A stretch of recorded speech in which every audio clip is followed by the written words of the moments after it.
13年，打了13年的光棍，老子我今天终于有老婆啦！遇见你的美，如清风明月，在似曾相识的凡世间，顾盼流连，如时光搁浅，是重逢，一如初见。嫂嫂，怎么是你？嫂嫂，你在这儿的话，那我老婆被送去大哥那儿了，他们给弄错了。是吗？既然弄错了，那就换换。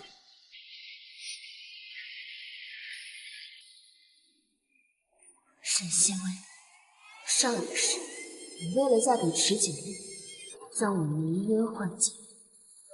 虽然我察觉不对，与你换了，但你与池景玉在之后的时间里，背着我勾搭成奸，对我极尽凌辱，最终害得我凄惨死去，终身到今日。张姐，你好脏啊！张姐，别挣扎了。这也是，池景玉这个侯门世子，我不要了。这侯门主母，谁爱当谁当。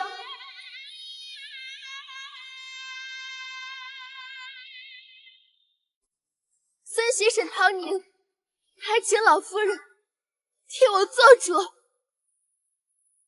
我去，我这个古代嫂嫂有点东西啊，比我这个21世纪的00后都高。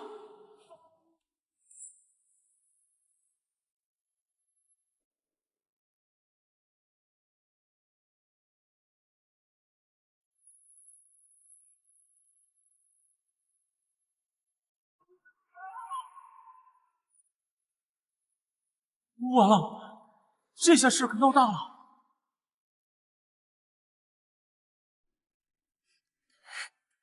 岂有此理！新婚之夜，新娘子入错了洞房，这简直是荒唐！多大点事儿啊！大半夜的，闹的是鸡犬不宁，人仰马翻呢。大爷，你闭嘴！唐宁，你放心，这事儿不会这么算了。我一定让景玉给你一个交代。我向你保证，景玉绝不会碰沈西薇。不好了，不好了！禀老夫人，世子爷已经跟沈二小姐同房了。什么？她沈西薇不过是沈家庶女，怎敢上我们侯门世子的床？孽障！去，让他们赶紧滚过来！是。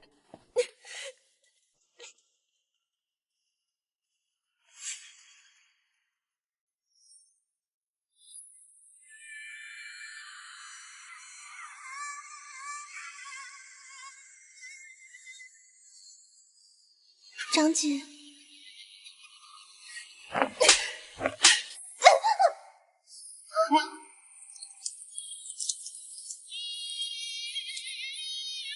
有脸叫我张姐？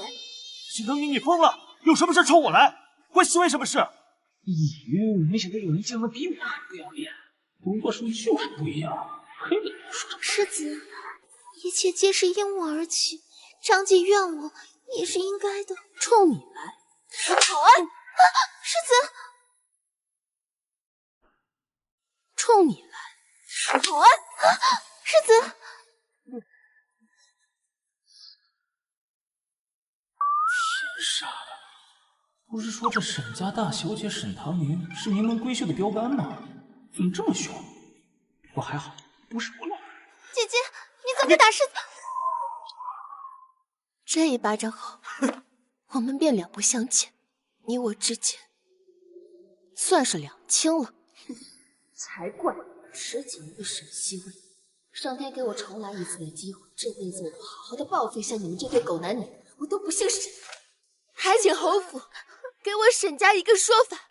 沈唐宁出身高贵，乃是户部尚书沈昌的嫡长女，其母谢氏更是出身望族，是当今太子的姨母。无论如何，今夜都不能得罪沈堂宁。起来，唐宁，母亲知道你委屈，这事儿搁谁身上都不好受。可木已成舟，咱们只能尽量想法子弥补，不是？你是母亲认定的儿媳妇，谁都改变不了。至于熹微嘛，便只能委屈她做个妾。做妾？我辛苦筹谋了这么久，可不是为了来侯府给池景玉做个随意贩卖的小妾的。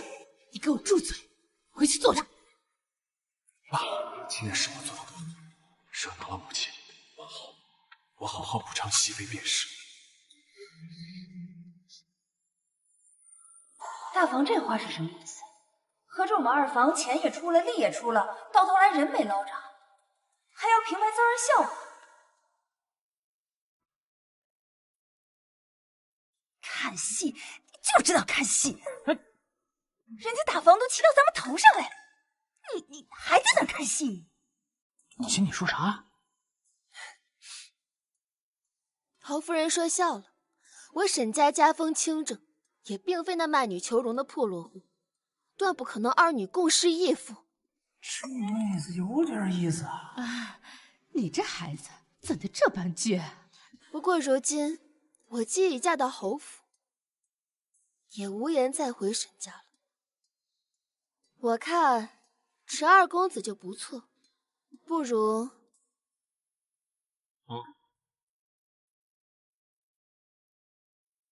我看池二公子就不错，不如将错就错。啊！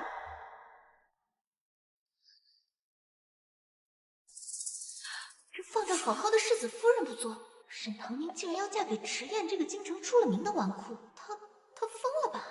真是老天瞎了眼！这沈家嫡女这么好的姑娘，竟然敢嫁给我这个傻儿子！哎呦，我怕不是在做梦吧我？啊什么啊呀！臭小子，还不快叫夫人！哎呀，我的好儿媳，快！哎，你就干看着，也不说句话呀！不是，这个暴力女子只要嫁给我的老婆。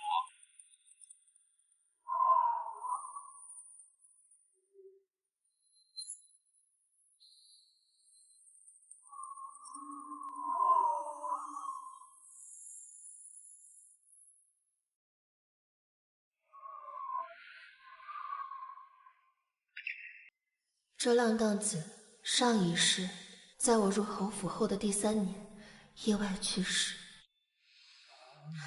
走一步看一步吧。这一世若是这浪荡子当真还是个无药可救的二世祖，那我当个寡妇倒也没什么不好。要不然我去书房睡。站住！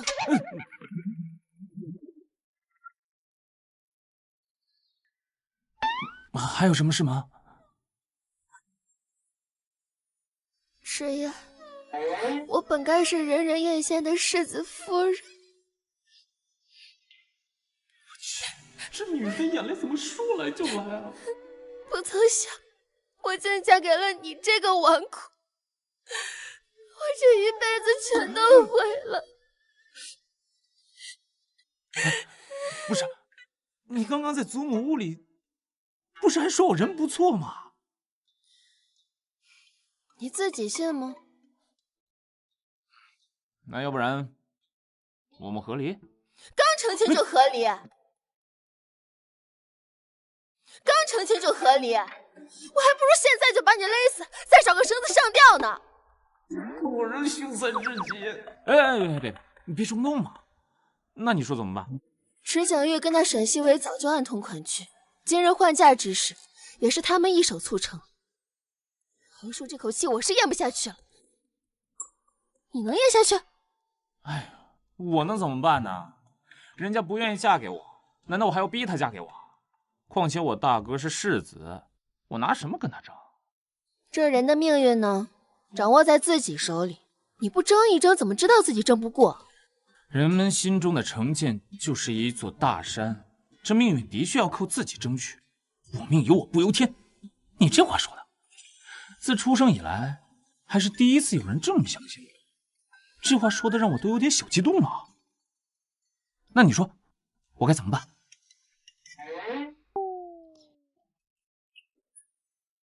那你说，我该怎么办？读书，考取功名。那还是累死我吧！开玩笑，我就是不愿意读书，逃课去网吧上网，被车撞了以后才穿越过来的。你要我读书，那你还不如让我再死一次算了。现在想死了，晚了。我告诉你，你跟我现在可是一根绳上的蚂蚁。反正我不能过得比沈西薇差，懂吗？姐姐，人的攀比心不能这么强。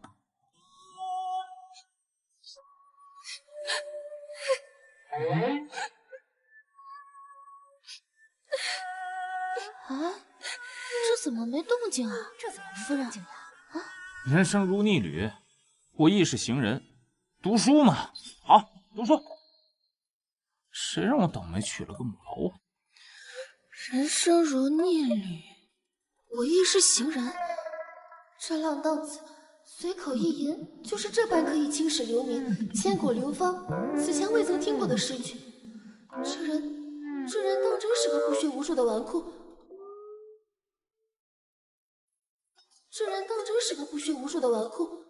还是说装出来？行，那就考取功名，好好读书，搬去书房读书。等等！对不起，不要打我，我下次再也不敢了，我再也不骂你了。成婚的第一夜，你要去书房睡，怎的？你想让我成为整个侯府的笑柄？什么意思啊？老婆，你的意思是我可以和你圆房？家里过后，小鱼我就要变成真正的男人了。嘿嘿，这小子开窍了。走，不打扰他们。你的意思是，我可以和你圆房？打地铺吧。啊！心突然好冷，还不如让我去睡书房呢。喂，迟夜，你今天说的老婆是什么意思啊？没什么，估计是你听错了吧。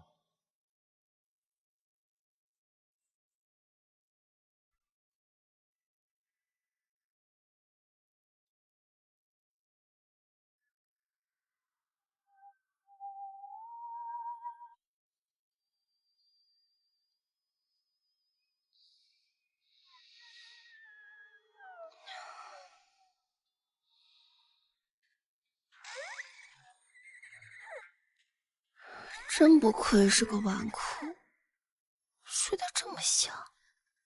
小姐、姑爷起了吗？进来吧。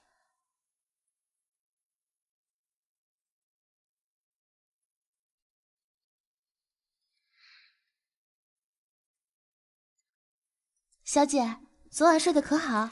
还行吧。小姐，大房那边可不大好。听说侯夫人昨天夜里摔了不少东西呢，气得要命。这就气得不行了，还早着呢。待会儿你去东院，把我的嫁妆都拿回来，记住，拿着清点的册子去。是。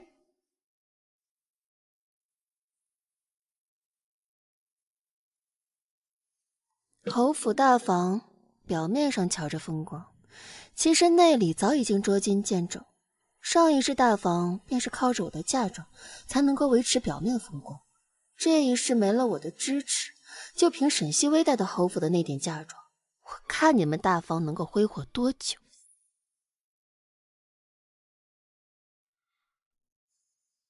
天色不早了，要去给爹娘敬茶了。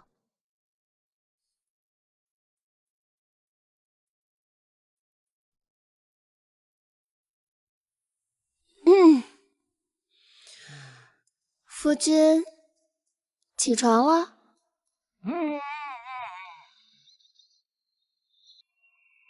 夫君，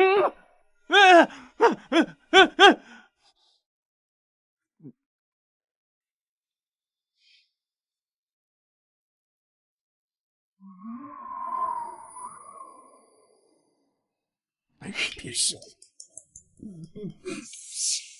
嘚瑟什么？二少爷、二夫人到。你看，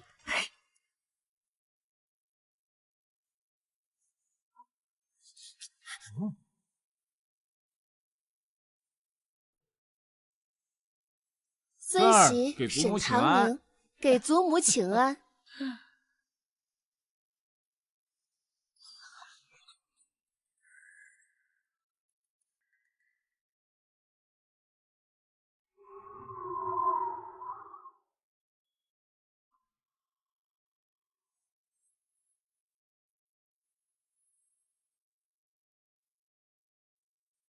见过起来起来起来！哎呀，哎呦，好孩子，我的乖乖儿媳，过来坐。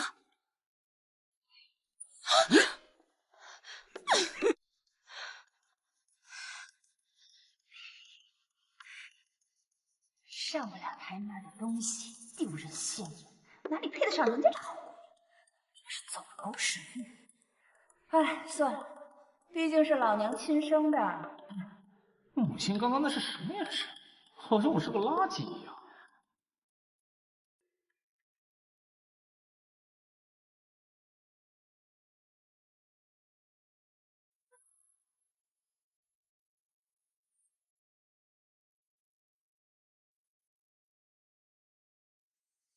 祖母，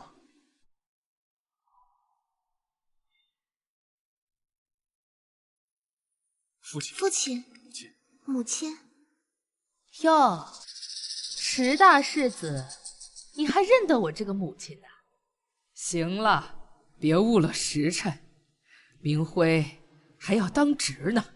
我这傻儿子，后宅琢磨人的法子多了去了，老娘没必要为了这么个小贱人和我儿子离了心。要收拾沈西薇，往后有的是机会。我丑话说在前头，你的身份是不够做我侯府未来主母的，这一点你也承认吧？妾知道了。好孩子，你只要安分守己的做妾，将来等世子夫人入府，玉儿必不会亏待了你。妾身知道了，母亲。这侯夫人不是个好相与的，我上辈子就知道。正好沈西薇也不是个安分守己的人，这两人做了婆媳，那真是绝配。娘，这么劣质的镯子，扔到大街上都没人要，怎么可以赏给熹微呢？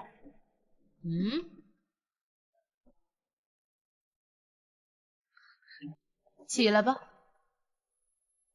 好了，坐下吧。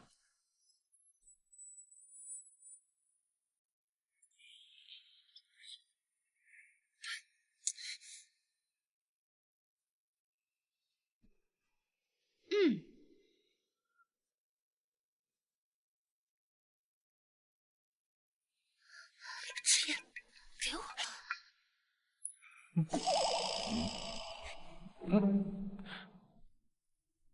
唐宁，嫁给迟燕让你受委屈了，往后这小子胆敢欺负你，娘替你撑腰。哎，对，这小子胆敢欺负，爹替你揍他。啥玩意儿？到底谁是你生的呀？来，这是母亲家族祖传的给儿媳的翡翠手镯，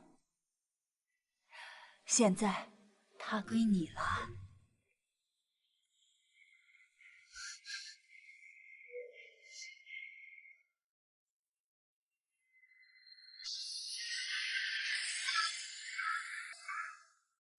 唐宁，娘知道嫁到我们二房是委屈你了，这样往后这小子若是有哪里做的不好，你尽管找娘，娘替你撑腰。对，爹还替你揍他。不是，爹娘，唐宁才来到府里，我这在家里的地位，沈唐宁，你很好，二房给你的这一切原本都应该是我的。不过沈唐宁，二房对你再好又怎么样？这陈燕终究是个烂泥扶不上墙的。沈唐宁且笑，看你日后还笑不笑得出来。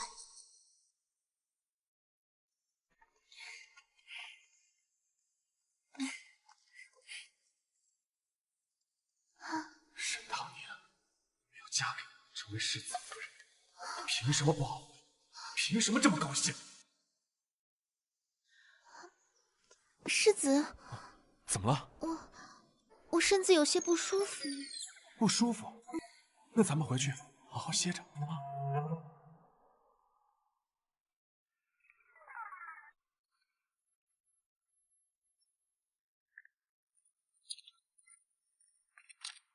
世子，我身子有些不舒服。没事儿，我们这就回去休息。这无别人，倒是有意思。还身子不舒服，等着吧！大房家的敢算计我们家唐宁，以后有的是你不舒服的时候。就是，敢动我老婆，本大爷让你知道什么叫一丈红。他怎么又是老婆？就是娘子的意思。唐宁，哎，儿子，你跟爹说说什么叫一丈红啊？哎，你不知道，华妃说，看飞机。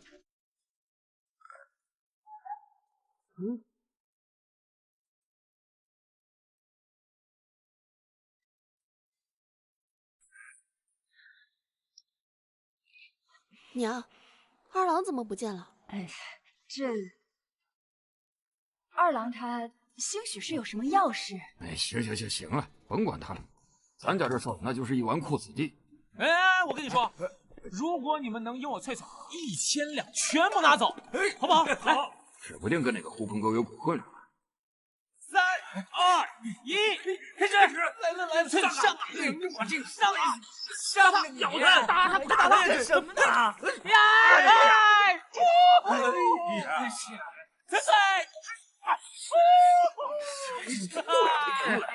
咱们来这。你个八竿子打出一个屁的坑！娘，有你这么说自己儿子的吗？疼死我了！不是，没事，爹娘刚好，我有关于二郎的事情想跟你们说。什么？让二郎读书，考取功名？是啊，娘，您总不想看着夫君碌碌无为、混吃等死吧？起来！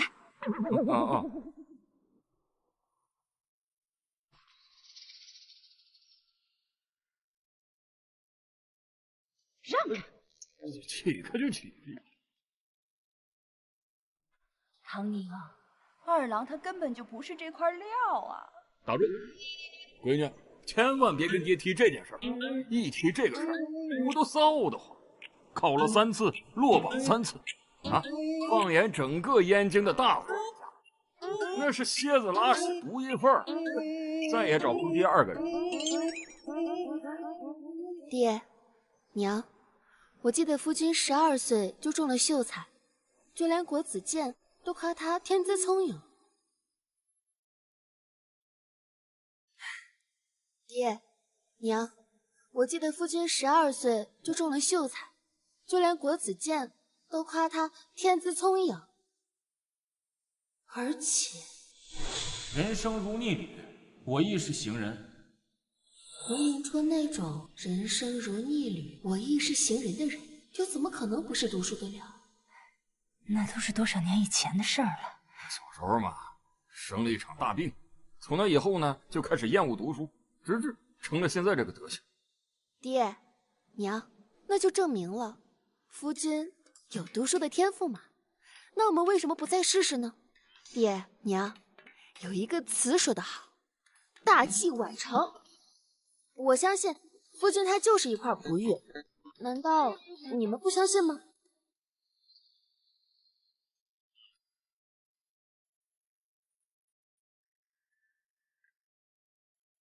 没错，你说怎么办吧，俺爹都听你的。说吧，要怎么做？娘也听你的。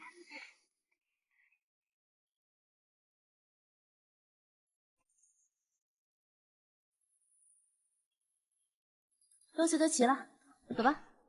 是。都怪你生了好儿子！你还打我？谁生的儿子呀？不是我能生出来呀？不是你生的吧？那不是这种，都是你惯的。我惯的？我说他的时候你就打我，还说我惯的？我看就是你。这好好的一次，到时候就废了。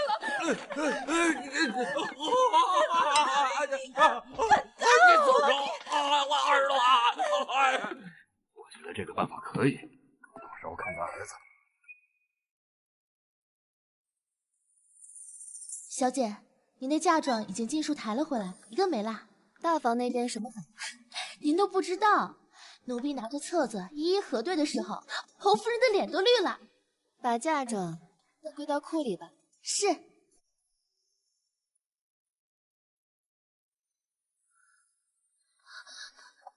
小姐，二小姐来了。她来做什么？她还能来干什么？依我看，二小姐就是来炫耀她抢了小姐您婚事的。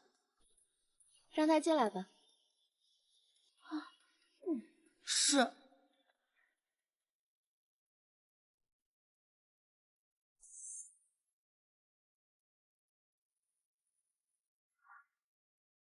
见过嫡亲，二妹妹这新婚燕尔的，不好好陪着世子，到我这来做什么？长姐，我是来向你赔礼道歉的。长姐，我知晓你心里怨我夺了你的婚事，可我是被迫的呀。二小姐，您抢了小姐和世子的婚事，现在还来这里这般惺惺作态，未免也太过分了吧？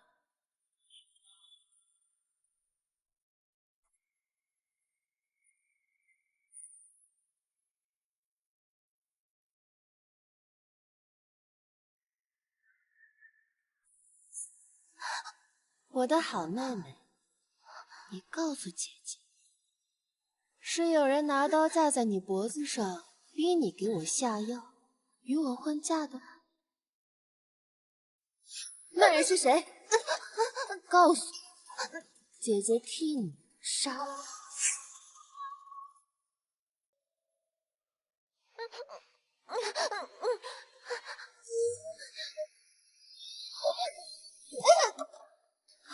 妹妹，瞧你吓的，姐姐同你开玩笑呢。长姐，是父亲逼我的。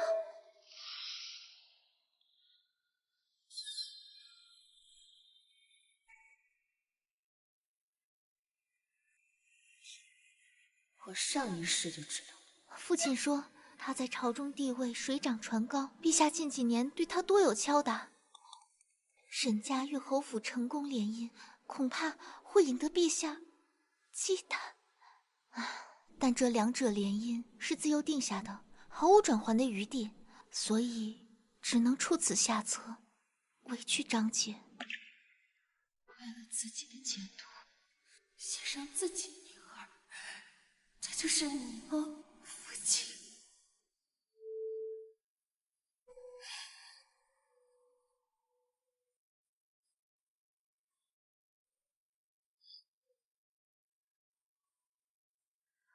小姐，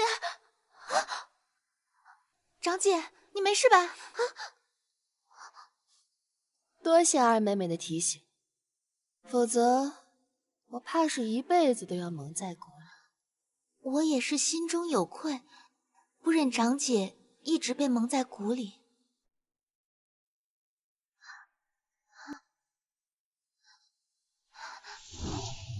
妹妹，你今日前来，就是为了告知我此事？我想求长姐助我成为世子夫人，助我成为世子夫人。二妹妹说笑了，我可没有这么大的能耐。你不是和世子情投意合吗？求他，可比求我快。长姐向来聪慧，也知道只要侯夫人在，她便不会让我抬正。那是你身份的问题。这侯夫人但凡脑子没坏，就不会让一个庶女做世子夫人。长姐何必挖苦我？你我姐妹互为妯娌，相互照应，不比将来你寄人篱下，看世子夫人脸色过活强。你，这世上怎么会有你这么厚颜无耻之人？你若是执意，那姐姐就给妹妹指2条路。姐姐此话当真？这第一条呢，目前你在侯府最大的阻力便是侯夫人。这倘若侯夫人要是一病不起，你做世子夫人，岂不就是水到渠成？那第2条呢？这第2嘛，妹妹的肚子争点气，一举得男，给世子生个长子，最好还是世子唯一的孩子，最好还是世子唯一的孩子。姐姐胡乱说的，二妹妹不用放在心上。至于不采不采纳，那就看你自己。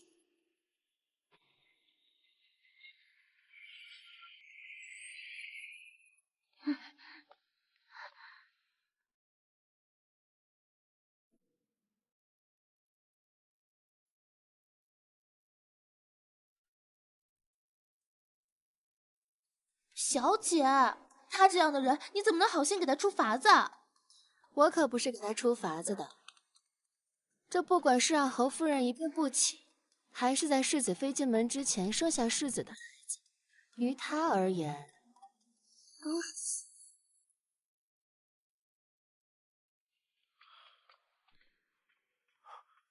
熹微，世子，你是特意来接我的？沈唐宁又欺负你了？没有的事，就是姐姐还怨着我呢。玉洛帅，我夫人怨你，不是应该的吗？你抢了她的夫君，她不怨你，难道还要谢谢你？玉洛帅，你抢了她的夫君，她不怨你，难道还要谢谢你？这个蠢货怎么哪儿都有呢？二弟，你怎么跟你大嫂说话的？大哥，你是不是忘了，侯夫人可从来没有承认过咱们府里有世子夫人。我迟燕哪来的大嫂啊？那你也不该跟熹微这么说话。大哥，我这个人嘛，说话向来是这样的。况且有人恶意在后面编排我老婆，我当然要替他讨回公道。下次这种没有根据的话，千万别再让我听见了。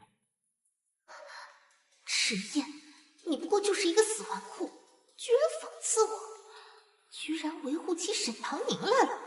你已成了亲，现在何必每天无所事事？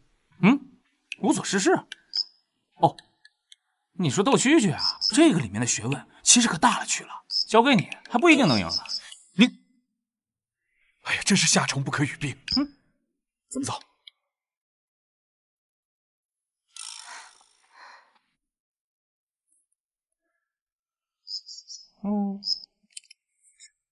娘最烦我把蛐蛐往家里带，要是被发现，肯定把翠翠有多远扔多远。我得回如意居藏起来。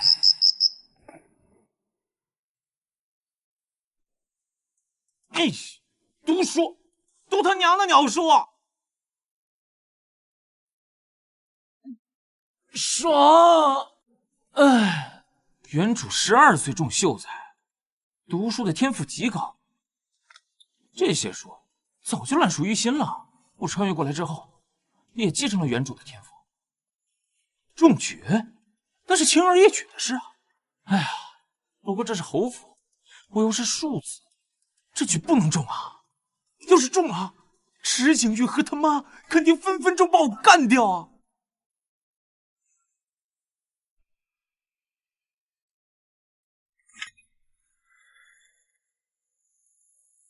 老婆，对不起，你老公我呢，就只能继续摆烂，当个纨绔，这样才能保我们一家人的平安呢。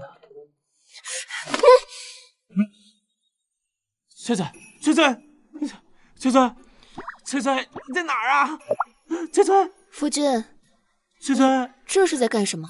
哎，翠翠不见了！哎，翠翠，我的翠翠啊！哎，不会，应该就在这个屋里啊。翠翠是谁啊？翠翠是个小玩意儿，没事的。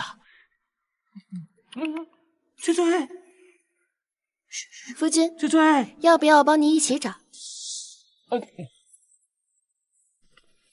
啊，没事，我自己来就成。翠翠，翠翠，翠翠，这怎么有虫子啊？啊，哪儿？现在没了。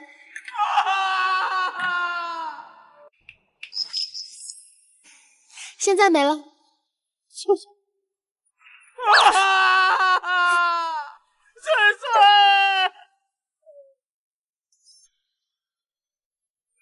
翠翠，翠翠呀，翠死的好惨呀！这就是翠翠。翠翠啊！小姐，姑爷，发生什么事了？翠翠死了。翠翠，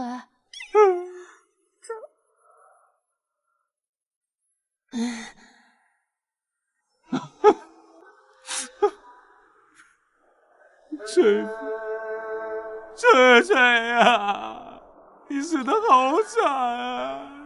白发人送黑发人，你怎么就走了，翠翠？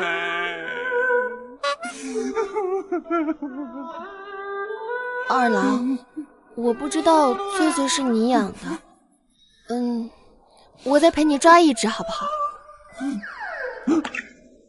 我知道，肯定比不上翠翠在你心中的地位，但是我尽量给你抓一只活蹦乱跳的。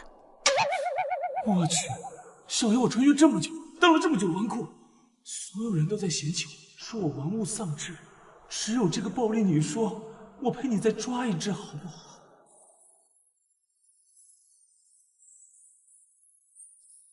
夫君，你怎么了？夫君，老婆，我今天对着月亮发誓，你老公从今天开始，绝对不再斗蛐蛐了，不再玩物丧志，不再出去鬼混，不再让你跟着我，遭别人白眼，被别人看不起。我要考取功名，好好读书，为你争口气。好。这第一招，尊重前年纪，看来是有成效的。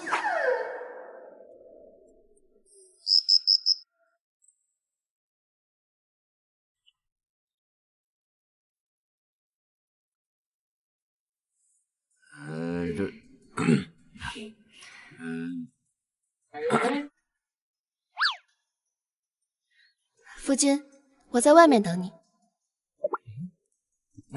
好。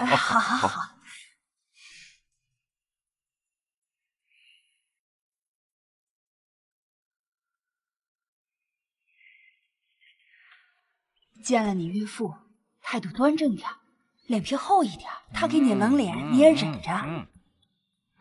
正所谓伸手不打笑脸人嘛。哎呀，如此，他就算是再气不过，唐宁嫁给了你这种货色，这归宁日他也总是不好将你打出门去的。娘，这话你已经说了不下10遍了，再说了，我这个儿子有这么不堪吗？你想听娘说实话吗？不，算了，我不想听。夫君，哎，来了来了！哎呀，娘，我知道，你别再啰嗦了啊！放心，走了，拜拜。哎，你小子，慢点儿，别摔着了。你说，亲家不会真将他打出来吧？哎呀，这个沈大人是个体面人，应该不会为难咱家儿的。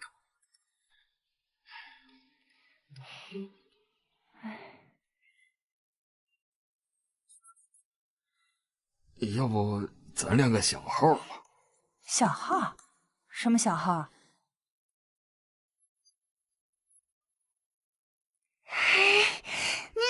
你个老不死的，想什么呢你？不行就不行吧，你看你还你弄这，慢点儿。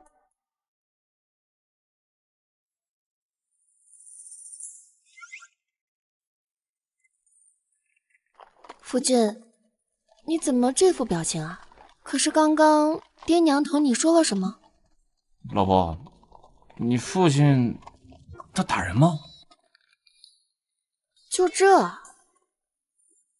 这很重要，你快说，你快说，他打不打呀？哎呀，打人行了吧？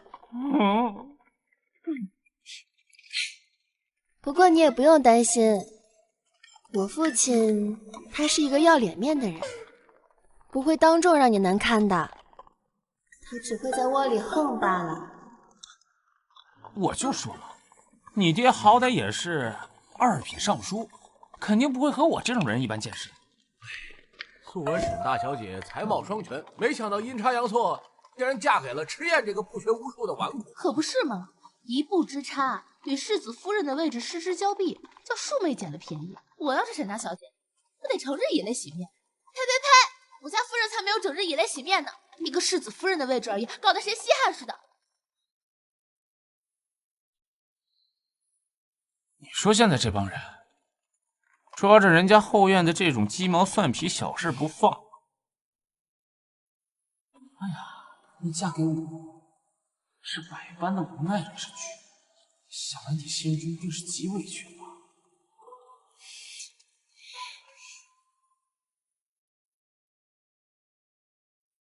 厨房那边可叮嘱过了，阿宁爱吃的那几道菜，工序繁杂，食材须得提前备上。回夫人，已经吩咐下去了。姑爷的口味暂且不知，且都备上一些。是，夫人。见过老爷。你是唐宁院里的？回老爷，奴婢是伺候大小姐的。你手里拿的什么东西？回老爷，是小姐没用的东西，小姐让奴婢帮忙处理掉的。拿给我瞧瞧。老爷。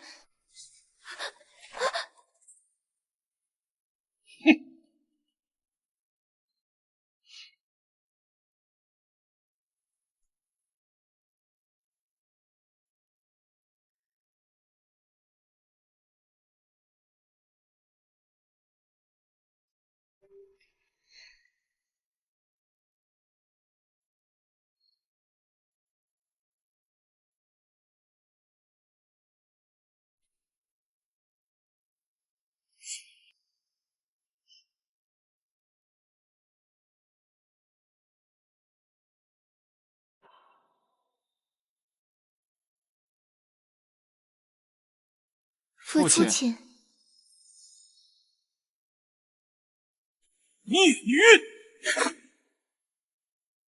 孽女，与前世一模一样的场景。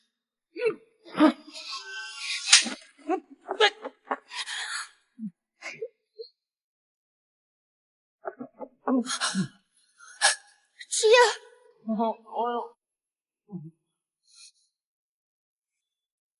岳父大人，你好大的气性啊！在归宁当日，你把新姑爷打成大猪头了。父亲，女儿不知做了何事，何错之有，竟引得父亲如此大动肝火。不知做了何事？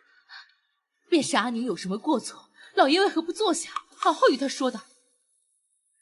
回门的日子，在府门口就让阿宁没了脸，还害得姑爷平白无故遭殃，老爷岂不是让外人看了笑话？你替他说话是吧？就看看他究竟做了什么混账事！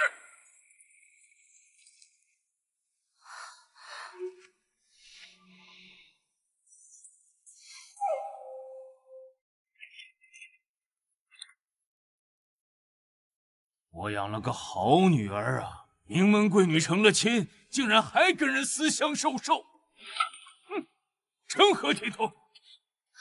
老爷是不是有什么误会？是啊，老爷，你消消气。妾身是瞧着大小姐长大的，大小姐绝对不会做出这等糊涂事。是啊，爹爹，姐姐的品行，满京城都是有目共睹的。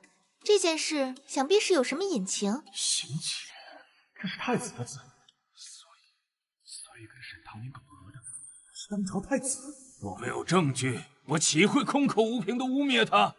这白纸黑字都写在上面，难不成我是污蔑他的？阿宁，你仔细看看。岳父大人这是说了什么话？连罪犯都有给自己辩解的机会，就算您是唐宁的父亲，你也不能当街打他呀！父亲仅凭这个就断定我与人私通，您还未听女儿的解释呢，就给女儿定罪了。这难道还不够吗？若女儿说此信并非出自女儿之手呢？这信是从你房间里搜出来的，你还有什么不承认的？岳父大人这是什么意思？你这也太过武断了吧！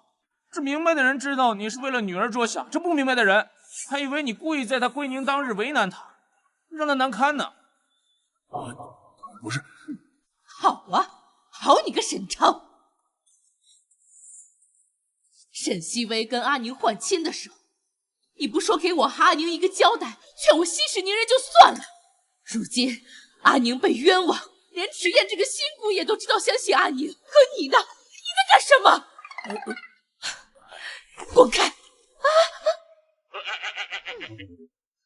好，那既然你说信不是你写的，可有证据？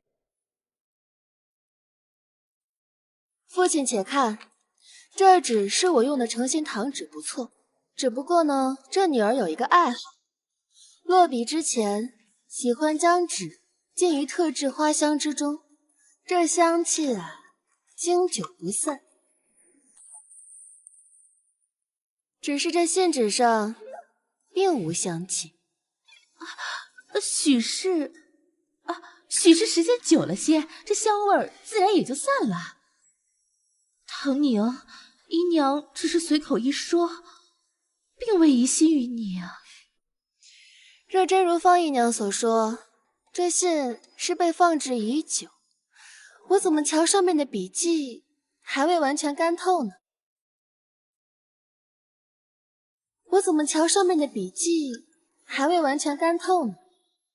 直世子，你博学多才，想来必能断定此信新旧，还请世子帮忙辨别，还我一个清白。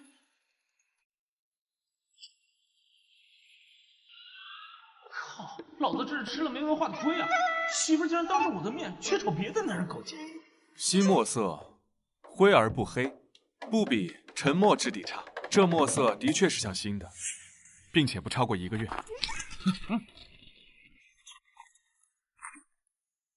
怎么样，岳父大人，这下你满意了？这墨色是新，可以是近日书写，但这纸上无香，也极有可能是你没来得及进香。老爷，到了这个份上，你还是不相信阿宁？你心里既然给阿宁定了罪，那还多说什么？混账！我这也是实事求是。要是不彻底洗清阿宁的嫌疑，这要是传出去，这不仅是丢了他自己的名声，还有咱们整个沈家的脸面。父亲，您怕悔的不过是您自己的仕途。父亲莫急，这陷害我之人呢，准备的十分充分，只不过这百密中有一疏，他遗忘了一处细节。娘子，你说什么细节？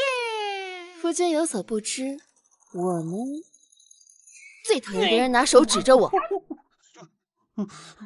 我幼时学字贪玩，老是分不清这准字和怀字，到长大分清了以后，倒也习惯了。娘亲也因为这个经常笑我的。是有这么回事，太子还借此打趣你呢，怎么不叫他阿准哥哥？夫君且瞧瞧。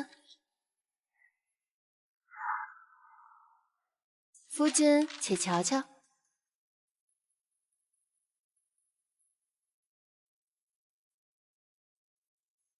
岳父大人，这一下你满意了？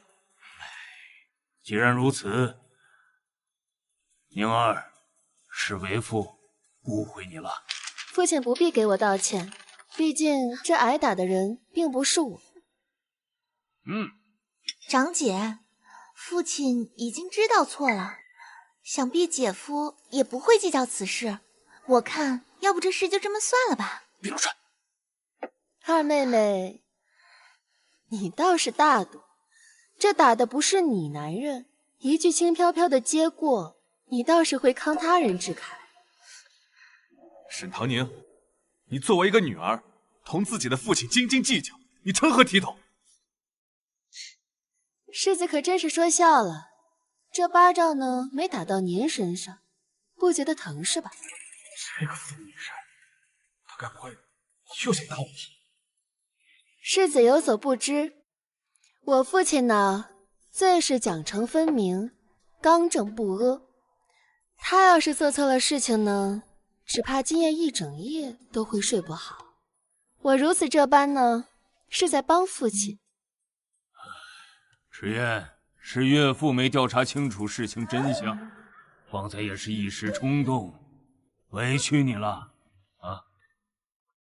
岳父大人，不打紧，我受点小伤没关系。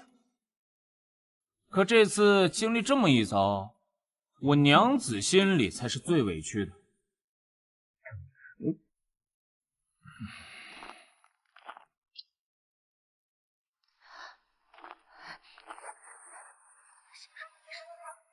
哦，是吗？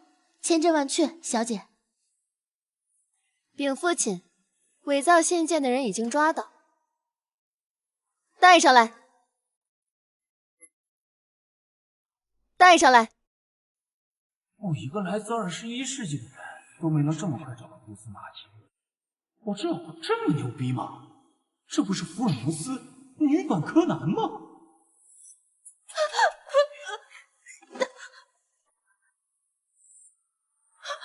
求小姐饶命！小姐饶命啊！这是怎么回事啊？回老爷的话，小姐出嫁当日，奴才看到璎珞鬼鬼祟祟的进入了方姨娘的房间，出门时手上便多了她今日给老爷的这封信。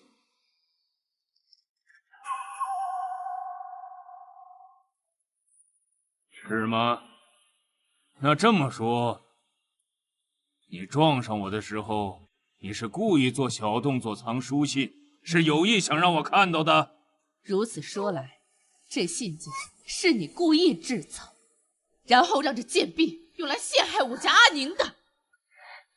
夫人，妾身是冤枉的，夫人。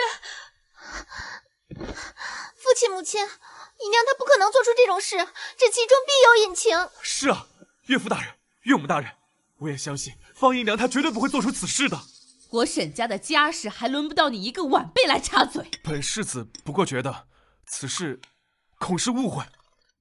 误会？此话怎么说啊？这事儿没发生在你房里那女人身上。再说了，沈家的事就要交给沈家来处理。这个归宁宴最不应该插嘴的人就是你。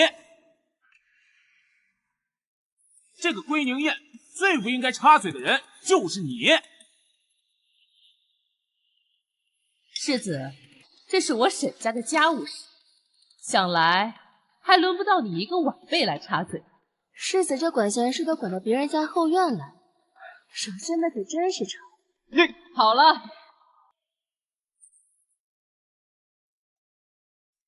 烦请方姨娘解释一下，我女儿院里的丫鬟为何会到你院子里去？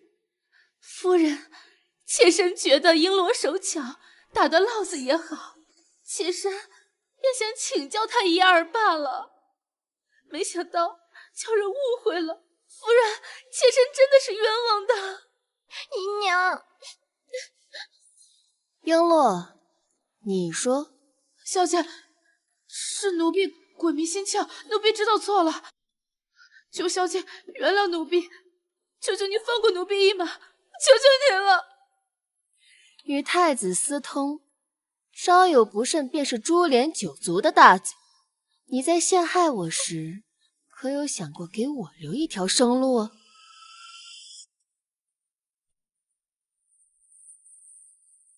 老爷夫人，这些首饰是从璎珞的屋子里搜出来的。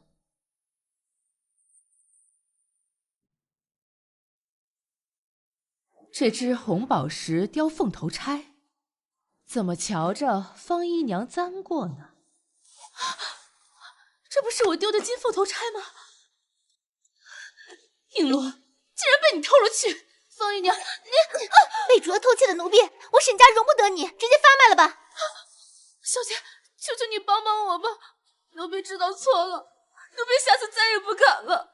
你我主仆情谊已尽，你求错人了。还愣着干什么？还不赶紧把他拖出去！小姐，小姐，我错了。好了好了，都坐下吧。是。让两位贤婿都看笑话了。哪里的话，托岳父大人的福，我才能看到这么一出好戏。你还跪着干嘛？是想让大家看笑话吗？老爷，起来。夫人，你看这宴席之事，我与阿宁和迟燕还有些话要说，过会儿功夫才开席。老爷和世子，请自便。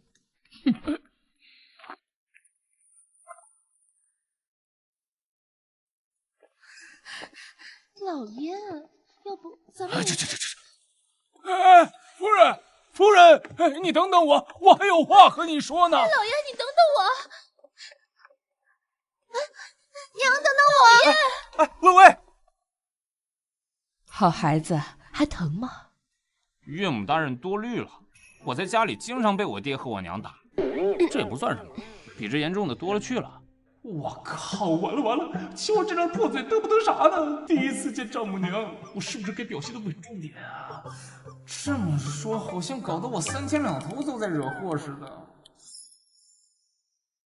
那不一样，阿宁这孩子是我捧在手心里长大的，自小呀娇生惯养。我本来还担忧她嫁了人会受委屈，不过今日见你有这般护着她，我也算放心了。可惜娘上一世至死都不知道我在池家过的是什么日子，没想到这个看似纨绔的男人却很维护我。岳母大人，那您跟唐宁聊吧，我出去转转。我叫雪清带你。啊，不用了，我就喜欢自己瞎溜达。走了，拜拜。这换亲之事，倒是苦了你了。娘，这是好事。今天您也瞧见了，这池景玉并不值得女儿托付终身。可迟燕，迟燕她是女儿自愿嫁的，您不用担心。这几日女儿观其心性，虽顽劣却纯善，假以时日，一定不会比那池景玉差。娘今日瞧着，也觉得她没有外界传闻的那般不堪。左右是关起门来自己过日子，你心中有数就行。方氏母女，以往倒是我小瞧了他们。娘，他们敢如此嚣张，无非是有所倚仗。娘觉得呢？你父亲，我算是看明白，这么多年他偏宠方氏，我可以容忍，因为我不在乎。可他万不该将你也给算进去。可他万不该将你也给算进去。从前父亲伪装的极好，宛若一个真正的慈父良父。可经历了今天的事，母亲心里种下怀疑的种子，往后都会留个心眼，暗暗提防父亲，也不枉自己将计就计，还险些挨了一巴掌。阿宁，你放心，这份委屈，娘不会叫你白受。此举虽不能彻底扳倒方氏，却叫母亲看到了他的野心。方氏多年来的隐忍蛰伏，也算是功亏一篑。这会儿心里不知道有多憋屈。娘，您消消气，喝茶。岳父大人把人这么疼，这神府的居婿应该也很忙，肯定比翠翠更厉害。我要抓一只回去，大杀四方。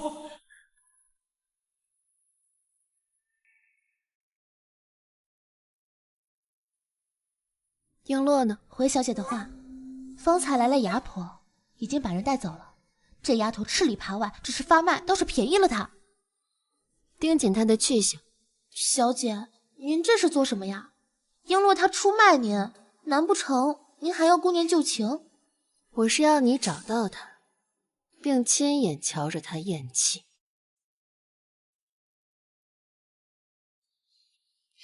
是小姐，奴婢知道了。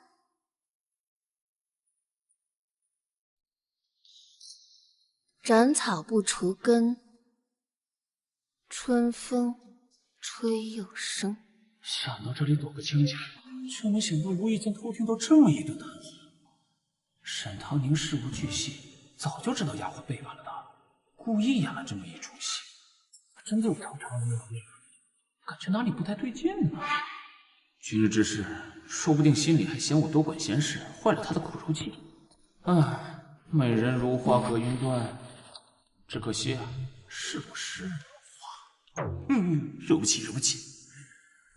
娘，我已经成功嫁给了世子，你还多此一举陷害那个贱人干什么？刚才差点被他拖下水，你让世子怎么想我？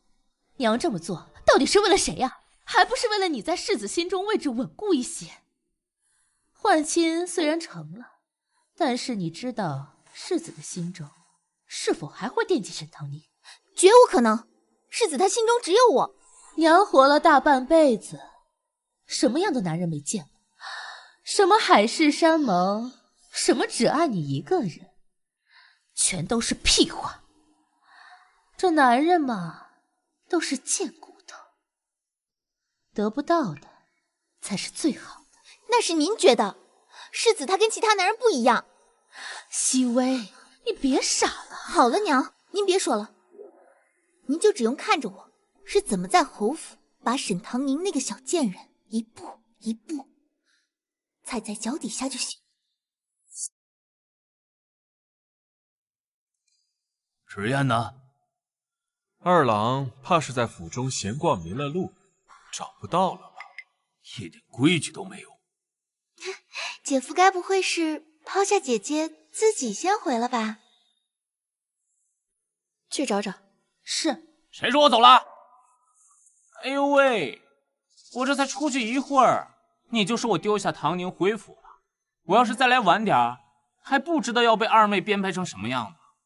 好孩子，快坐快坐。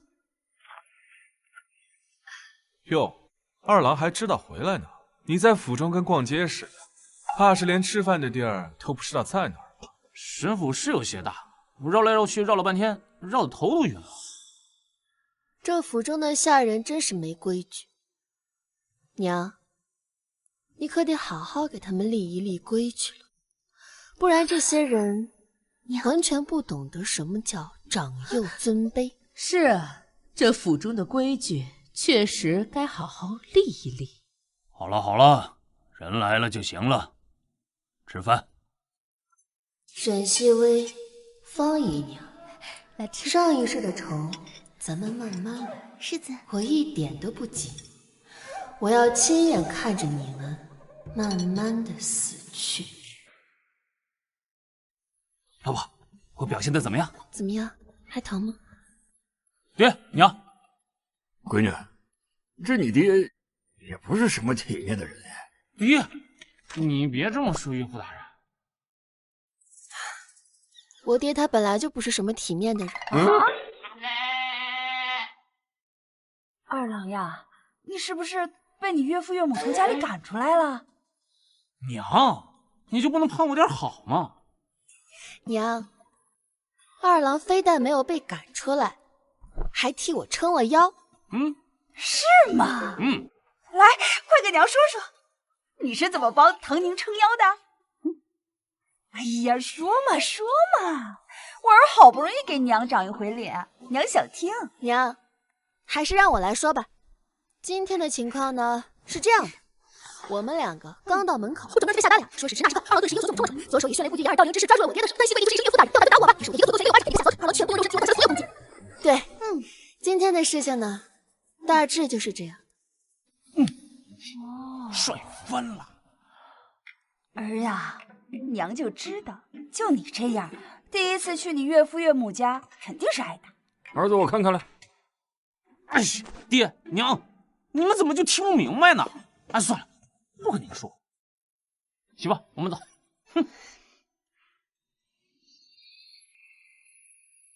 沈昌，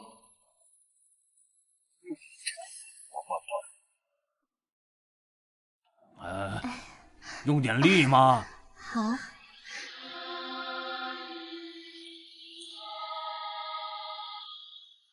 哟，他当是谁呢？原来是池家老二。我没有去找你，你倒是找上门来了。整个燕京城都说沈大人是个体面之人，可在池某人眼里，你只不过是个龌龊小人罢了。我家燕儿回门之日，你居然把他给揍了！你家池燕一天天不务正业、游手好闲，都是跟你这个老纨绔学的吧？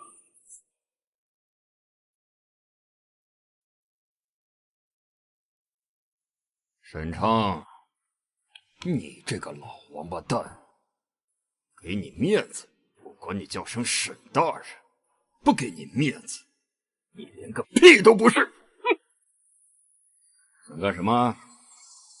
我告诉你，我大哥可是当朝的侯爷，要是在圣上面前揍你一顿，你这个官儿还能当下去？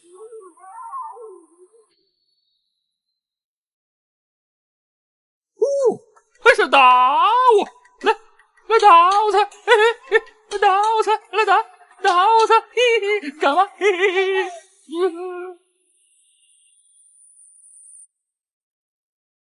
哎呀，姑爷，你不要再逃课了！小姐又要让你跪搓衣板，又要打你屁股，又要让你打地铺了，你脸还没有消肿呢！姑爷，你在哪儿？姑爷，你在哪儿？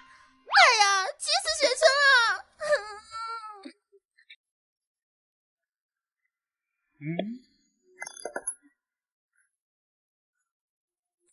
这都看不见，是真瞎呀！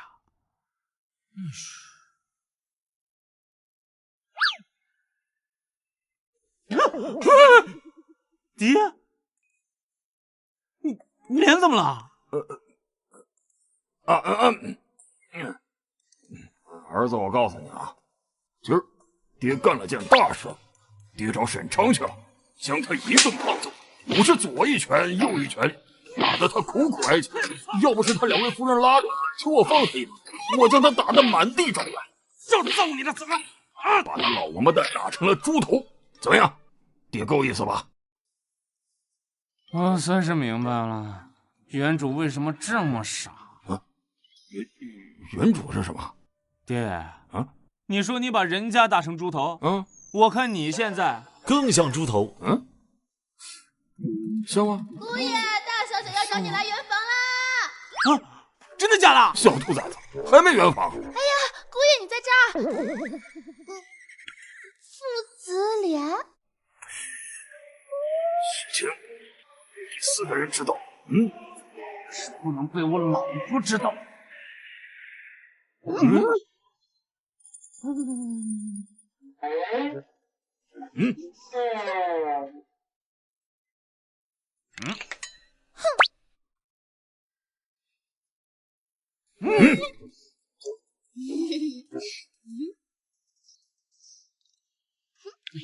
爹，这交给你了。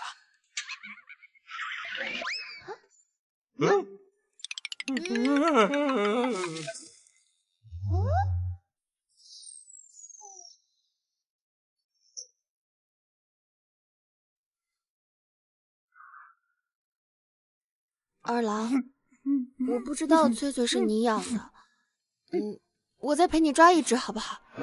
之前不小心踩死了二郎的翠翠，我答应过他要再给他抓一只。今日归宁回府，左右也没什么事儿，不如我现在就去。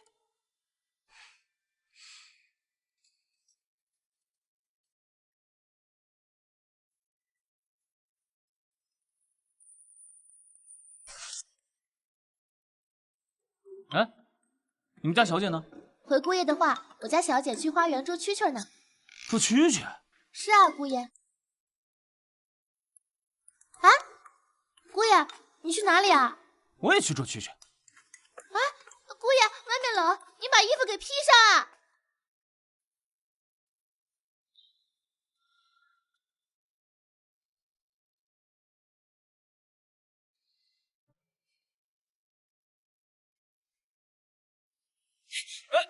小心！流转在你眼眸，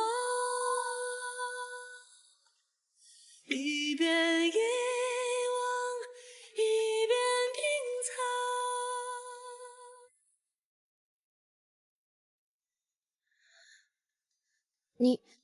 你还打算抱多久？哦，你这大半夜的，是来找蛐蛐的吗？我不是答应过你会补偿你一个吗？唉，多大点事儿，不就是一只蛐蛐吗？不用那么麻烦。那怎么能行？我说过的就得做到。再说了，你明明那么喜欢翠翠，我却给踩死了。其实，比起蛐蛐，我更喜欢你。你说什么？哎，没事。你不是要找蛐蛐吗？我来教你啊。找蛐蛐啊，其中是有诀窍的，你要仔细的听声音。啊，在哪？哇，迟夜，你也太厉害了吧！你真的抓到了？那是。小爷我就是专门干这个。我就说吧，我就说吧，可以有戏！我这傻儿子出息了呀！你们轻一点，轻一点。哦，这傻子可以，有我当年的风范。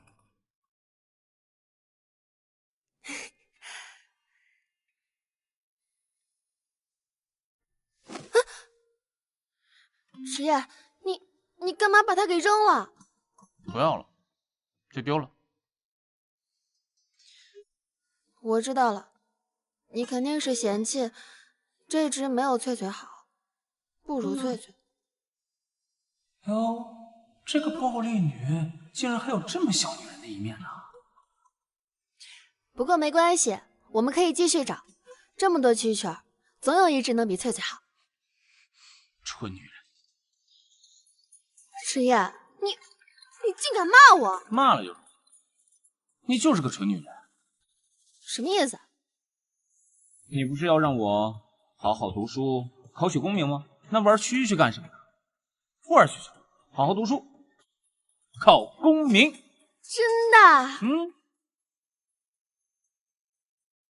二郎，你说的可都是真的？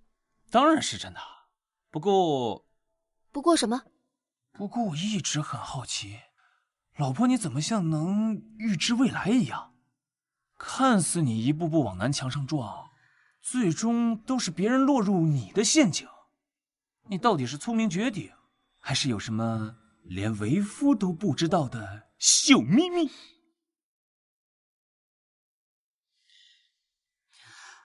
夫君，你相信我吗？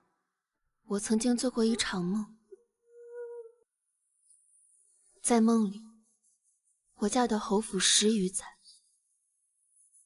执掌中馈，孝敬公婆，却不想所嫁之人池景玉与沈熹微勾搭成双，最后他们索取完我母族的钱财，联手将我害死。我为了梦里发生的一切不再出现，所以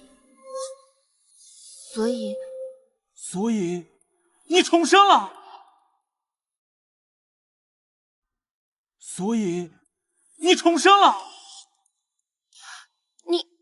你相信我是重生的？当然了，因为你老公我是21世纪的穿越者。穿越者？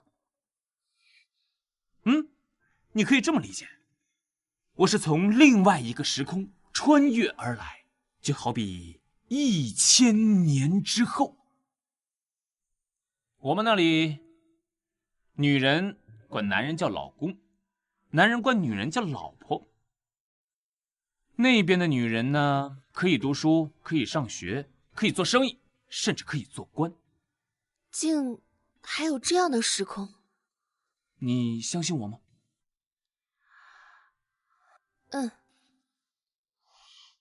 老婆，你既是重生者，那你一定知道，我以后会是什么样的人？是不是一个名满天下的大英雄？你3年之后，死报比而亡。死报比而亡。什么？哪个该死的把我给杀了？你赶紧告诉我，我马上过去把他给干死。哎呀，当时我也没太在意，不过这事跟侯府肯定脱不了干系。你是重生者，那么你一定知道后面的剧情，而我呢是穿越者，也知道很多这个朝代的人都不可能会知道的事情。我们提前布局好，那一定可以改变一切，甚至颠覆这个朝代。那我们破局的第一步，就是你考取功名。考取功名？不过，老婆，如果我够重的话，我能不能和你圆房啊？我结婚到现在还是个童子鸡，要是传到别人耳朵里，人家要笑死我了。你什么你这个邓徒子！老婆，我怎么就当徒子了？我想跟我老婆睡觉，说出去我天经地义啊！我老婆，哎，快走快点，小姐要亲自试菜，府里不怀好意的人可多了，可千万别让咱们姑爷有什么损失。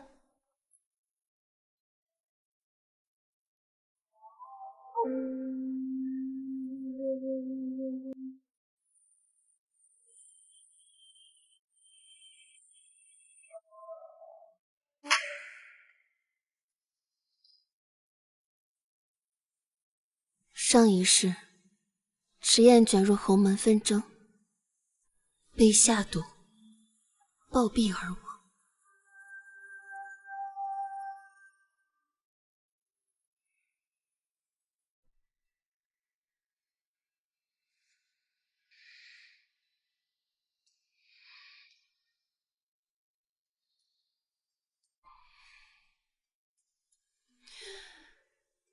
这一世，我一定会护你周全。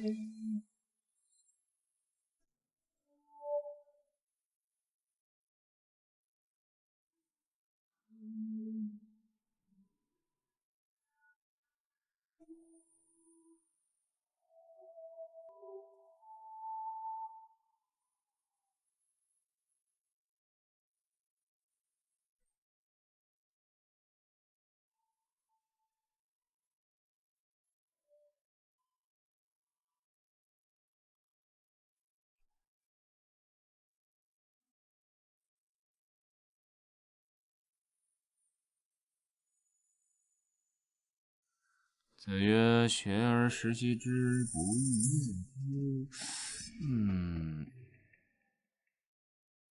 老婆，你怎么来了？傅建威说辛苦了，来吃点水果。哎，偷袭！这是谁老婆的手啊？放开，死变态！雪清，把门关上做什么？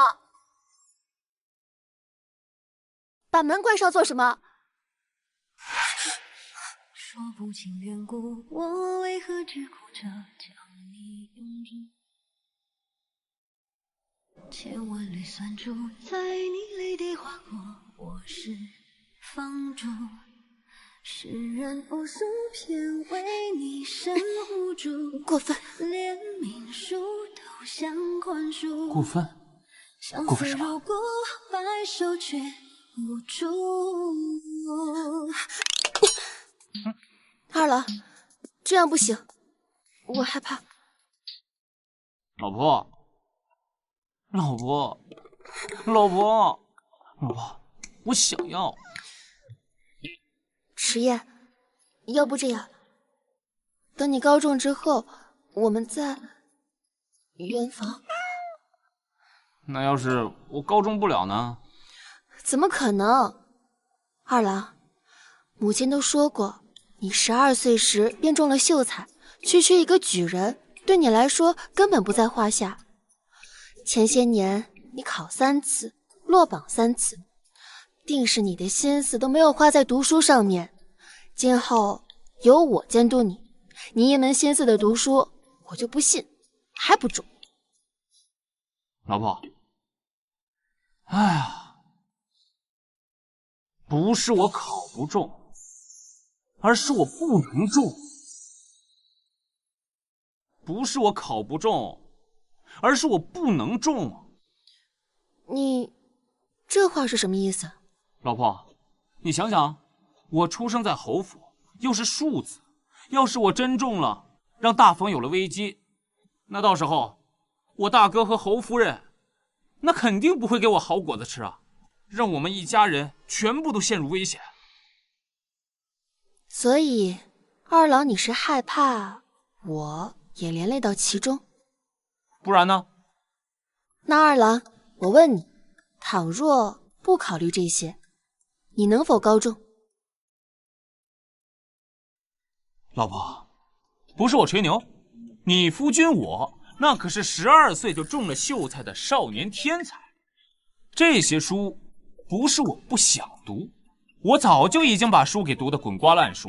所以说这举呢，不是我不能中，而是我想不想的问题。那二郎，既是如此，那以后你只管一门心思的读书，其他的事情都交给我。交给你？当然了，之前呢，你们在侯府里面势单力薄，但是你别忘了，如今你已经娶了我，我可是尚书嫡女，皇亲国戚，以后你只管一门心思的读书，我看着侯府里的人还有谁敢作妖？对呀，我怎么把这个给忘了？好老婆，太好了，我的好老婆，以后我的靠山就是你了。我要读书，好好读书，我要金榜题名，还有我要圆房，圆房。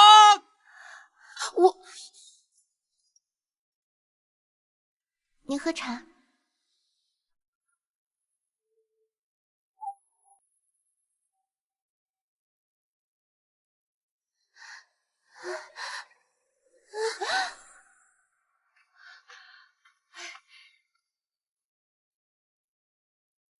娘，这怎么回事？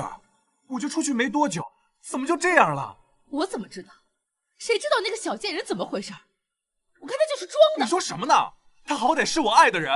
你为了一个贱人跟我吵架，要不是他，沈唐宁就嫁到我们家了。什么贱人贱人的？你早晚都要死，要陪我的人是他。你这个不孝子！怎么了？你怎么说话的？你怎么说话的你？那怎么了？你现在家里上上下下的钱都是我来挣的。就你那点钱，够干啥？要不是我，你这个世子的位置早就没了。就算没有你，我现在还是世子爷。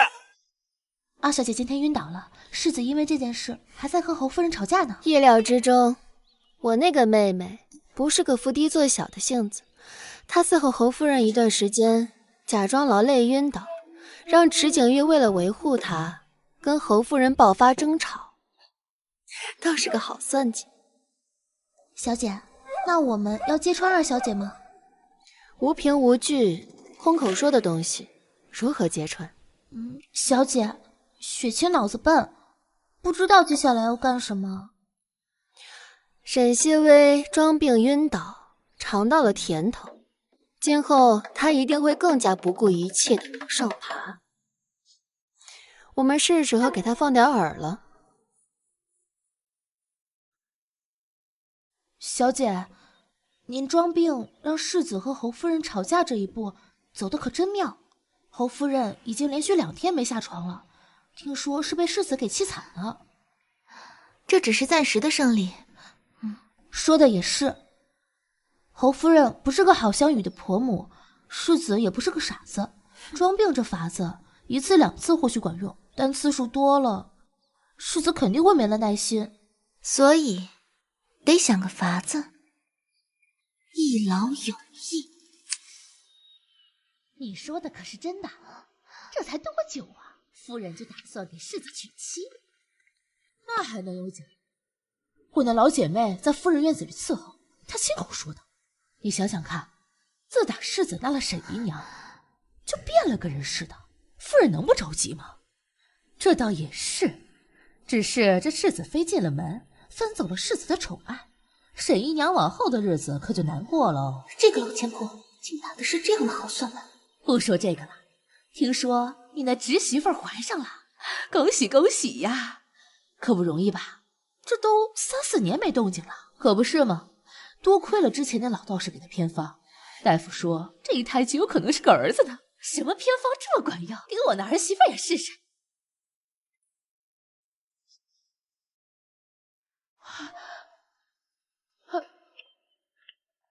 姨娘，侯府的下人便是你们这般躲在一旁，私底下嚼主子舌根的，有你们好果子吃。沈姨娘饶命，奴婢们再也不敢了。2位嬷嬷莫急，此事我可以不与你们计较。不过，你们得告诉我，这么有用的偏方是什么？小姐，小姐，小姐！成了，秦嬷嬷和容嬷嬷故意引起二小姐注意，二小姐真的上了钩，已经弃爱了偏方。尾巴都处理干净了吗？放心吧，小姐，我给了2个嬷嬷一大笔银子，过几天他们就借口有事回家照顾小孙子去了。办得不错。小姐，你说胡头二小姐真的拿这个方子去跟侯夫人说自己怀了孕，时间又生不出来，露了馅，该怎么办？怎么办？那当然是乱棍打死。小姐，你的点子怎么这么多？雪清就想不出来。就你嘴甜。老婆，老婆，老婆！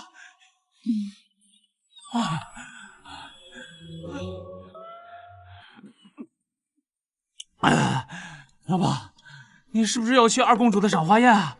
能不能把我也带上？就这事，你火急火燎的跑过来，我还以为出什么大事了呢。我这不是怕你不带我去吗？不就是一个赏花宴，有何不可去？哎，是这样的，我不是怕你不带我去，我是担心我爹娘不让我去，他们都说我胸无点墨，去了也是丢人。那夫君是胸无点墨之人吗？当然不是。老婆，你相信我，这一次我只要去了，直接碾压全场。行，我同意了。老婆，好老婆，太好了！我在屋里都已经读书读得闷死了。奶奶，我要带我老婆，不，娘子，去参加云安公主的赏花宴。代我向云安公主问好。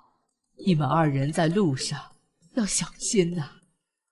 奶奶，放心吧。好，走了。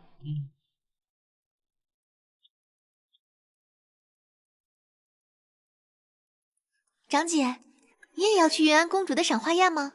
正好，我们一起坐马车走吧。你让我老婆跟你们坐一辆马车，你什么货色？你不过就是我大哥的一个妾室，说好听点是妾室，说不好听就是个小三儿，摆不清楚自己的位置，脑子有毛病。二郎，我没有这个意思。二郎？二郎是你该叫的吗？都要吐了。你迟夜，能不能不再使坏了？啊，不必了，我们坐自己的马车就好。走了，迟夜。阿谀奉承，小人，偷该仔，杀！再骂就过不了审了。什么是破该仔？一会儿跟你说。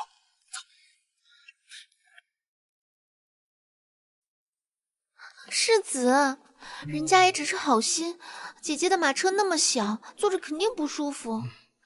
你好心，人家也未必领情啊，不用管他们，咱们走。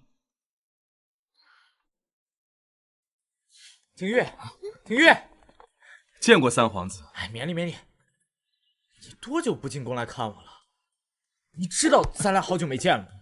家中有事，属事有些脱不开身。行行行，走，我带你去个地方。好，走走。这位想必就是世子夫人沈熹微，沈二小姐吧？能得沈世子芳心，果然是美貌动人，贤良淑德呀。见过世子夫人。过奖过奖。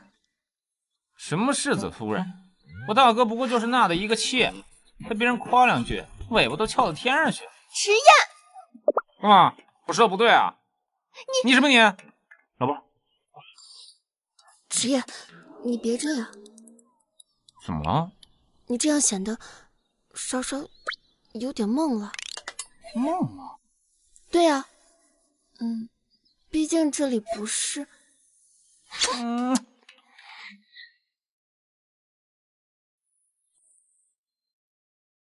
我在别人眼里本来就是个纨绔，忘了点怎么了？你又是我老婆，我爱咋亲咋亲，想亲就亲，怎么样？哎，这有辱斯文啊，有辱斯文！不知羞耻。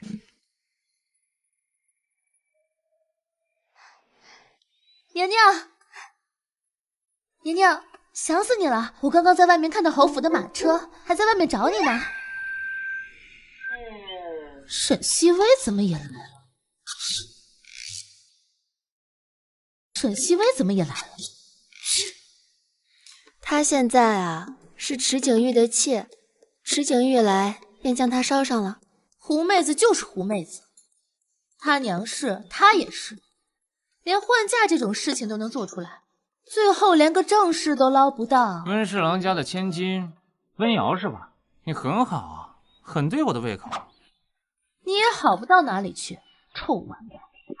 京城有名的混子，唐妮嫁给你，真是倒了8辈子的霉。走，他娘，咱俩赏花去。我靠，这妹子在敌我不分呢。子恒啊，你说你这前未婚妻倒也没有传闻中的那般对你情根深重啊。三皇子说笑了，我与他的婚约本是家中长辈定下，自然谈不上什么情谊。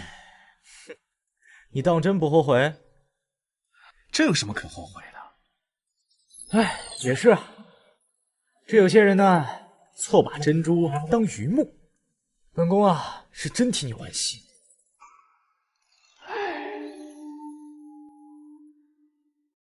云安公主到，参见公主。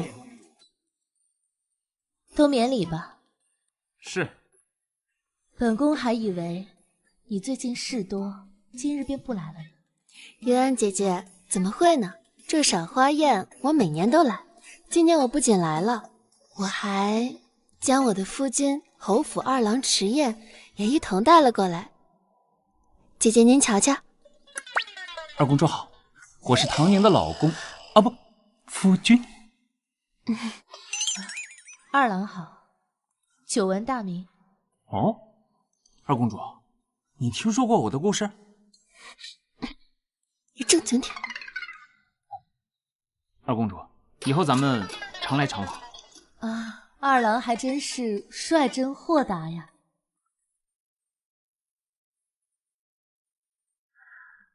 各位，今日赏花宴，花已赏完，以往按照流程，便是作诗了。诸位，可有人愿意在我等面前一展佳作呀？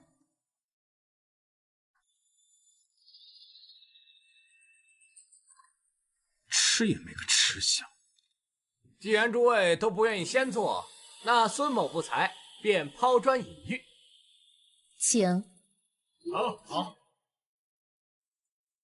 今日二公子请我们赏的是桃花，那我就以桃花为主题，作诗一首：春风拂面桃花笑，粉面含羞映日娇。蝶舞蜂飞花间戏，香飘四季醉心潮。好啊！好，县长，夫兄好诗啊，确实是意境沛然呐。夫君，你对作诗不感兴趣？不是我不感兴趣，是我对他们做的诗不感兴趣。开玩笑，小爷我当年上学那会儿学的唐诗300首，偏偏都是底级，哪里是这些人做出的诗可以比的？人生如逆旅，我亦是行人。读书嘛，好，读书。夫君，你要不要上去做一首？我是出来玩的，不是来出风头的。不去，不去。世子，我记得二郎12岁时就中了秀才，当时他的诗才也是名满京华的吧？诗才这东西跟他可不沾边儿，就算是沾边儿，那也是以前。对呀，子豪，你家二郎那诗才，从小就名动京都啊。今日他好不容易来一趟，你让他做一首。是啊，迟燕，你不是素有诗才吗？今日何不作诗一首，让我等品鉴品鉴呀？诗才，他一个京城有名的纨绔，有个屁的诗才！这迟二郎年少成名不假，可是他中了秀才之后，连续3次科举不中，早废。就是。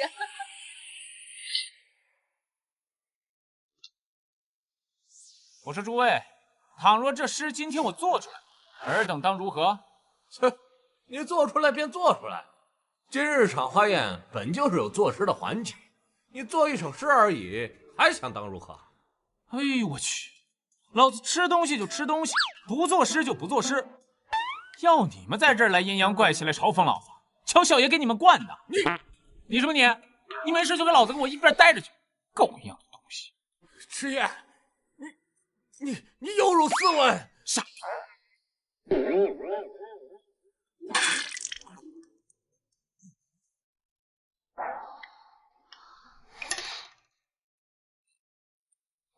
狂妄！迟燕，今日是二公主的赏花宴，你在此大放厥词，你该当何罪？我说，老子在这儿安安静静的吃个葡萄，静静的看着你们几个装，我招你们了吗？你们这几个傻逼一个一个的来嘲讽我，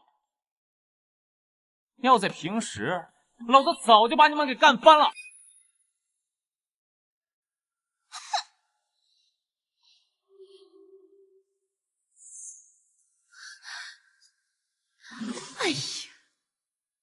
哎呀，二郎，今日是赏花宴，这里是公主府，再怎么样你也不能如此粗俗，骂人有失风范呀。还有你，碧螺春，迟燕，熹微是我的人，你把话给我放尊重点。我再次声明一件事，这个贱人不过是我大哥的一门妾室，他就是故意向大哥提起我，引得大家对我群嘲，所以我说这是个贱人，一点毛病都没有。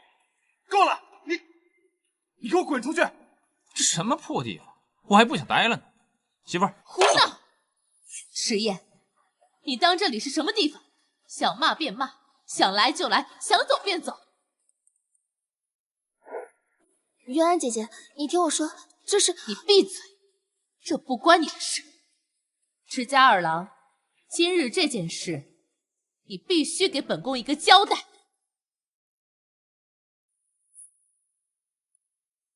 老婆，走。二郎不知，还请公主明示。你与旁人既然是以诗起的争执，那你就作诗一首，只要能让本宫满意，本宫便让你离开。否则，这不公平！在场的人谁都知道，公主您与我长姐交情莫逆。若是您存心放水，给他们台阶下，那这件事岂不是要草草了之？那你当如何呀？很简单，只要二郎能够做出一首让在场的所有人都满意、都无可挑剔的诗来，那便作罢。您说呢？好啊。沈熹微，你来做一首让大家都满意的诗啊！你来啊！我又没有冒犯公主，我为什么要作诗？你没在公主面前放肆，那你读过书吗？做一首让在座都满意的诗，就算是当今连当诗坛魁首陆文昭来，都不一定能办到。你让一个在京城臭名昭著的纨绔来写，亏你想得出来！我呸！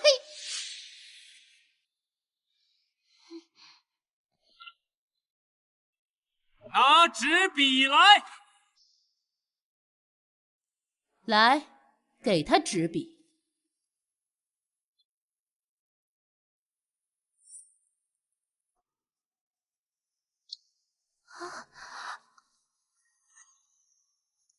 去年今日此门中，神面桃花相映红。人面不知何处去？桃花依旧笑春风。好事，好事啊！百年难得一见的好事啊！怎么样？既然如此，我要开始装逼了。大鹏一日红风起，扶摇直上9万里，飞流直下3000尺。世人见我横书跳，春花秋月何时了？宣父有能未后生。人生得意须尽欢，长风破浪会有时。高堂明镜黑白发，老师纵情火焰又清苍。长风破浪会有时，明月几时有？天生我材必有用，不知天上宫阙，问君能有几多愁？举杯邀明月，对皇城三人，恰似床前明月光，疑是地上霜。不可能，这怎么可能？不是说这迟燕就是个败家子，一个纨绔，纨绔吗？这还真有诗才啊！举头望明月，低头眺远方。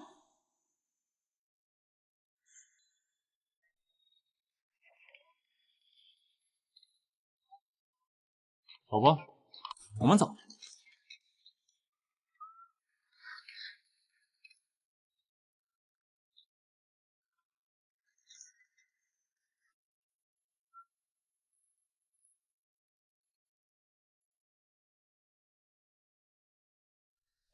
这个暴力女，该不会是觉得我今天给她丢了脸，所以想像对其他人那样，在心里想着怎么对付我吧？你别这么看着我，看得我心里直发毛。福姐，我现在终于相信了，你这3年没有考中，不是考不中，而是你不想考。哎呦，合着之前你都没有信过我？我当然相信了，只是没有现在这么相信。哎，我跟你说实话吧，其实吧，你知道我是21世纪的穿越者，所以这些诗其实都不是我写的，我只是一个大自然的搬运工。行行，我知道了。你想低调，那咱就低调，你说什么就是什么。哎呦我去！哎，既然你这么喜欢我写的诗，那么迷恋我的所作所为，不如我们现在就圆房，好不好？可不可以？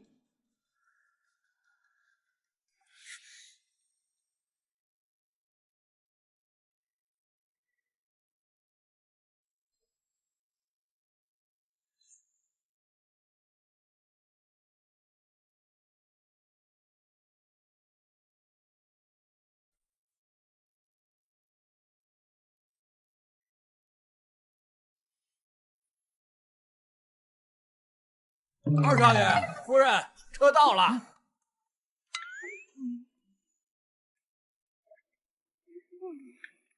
知道了。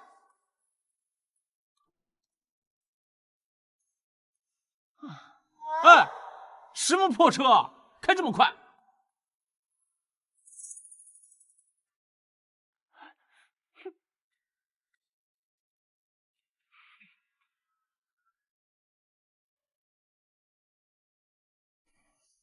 夫君，娘子，你什么时候过来的？夫君，你看你多用功，我来了你都不知道。喝茶。这不快要秋闱了吗？我多看点书，到时候考试也多有几分把握。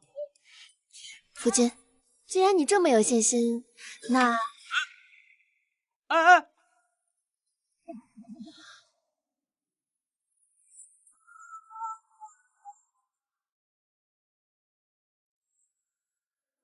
老婆，你听我解释啊！石燕，我还以为你在用功读书呢，没想到你竟然在看这种书！欠揍啊你！别跑，个臭流氓！石燕，你给我站住！小姐姑爷，该去给老夫人请安了。老婆，我们要给老夫人请安，我先去了啊。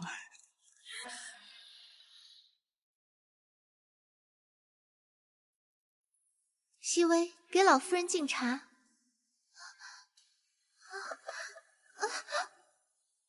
怎么了，熹微？是哪里不舒服吗？只是有些头晕，世子别担心。既是身子弱，那便好好待在院子里，少出来走动，免得磕了碰了，还要赖在别人头上。母亲，熹微自有体弱，许是真有不适，您何必如此苛刻？我苛刻？我看你是猪油蒙了心。他既然身子不适，那便请府医过来瞧瞧，看看究竟是个什么毛病。去，把张大夫叫来。是，妾身听侯夫人的。鱼儿上钩了。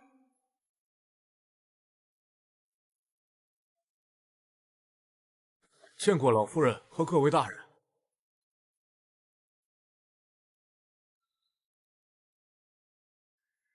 张大夫，你可要仔细瞧瞧，看看沈姨娘的身子究竟是什么问题。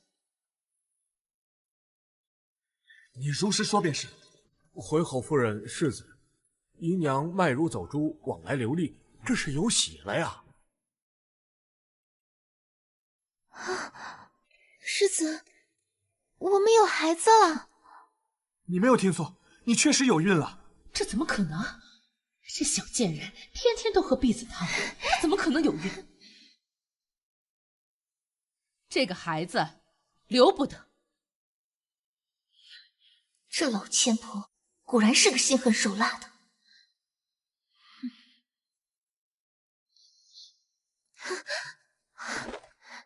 夫人，妾身知道你不喜欢我，可是孩子是无辜的呀，他什么都没有做错，求夫人放孩子一条生路吧。熹微，你这是做什么？求求您放过他。母亲，一人做事一人当，你要罚就罚儿子，不要难为熹微和她肚中的孩子。你还顾他？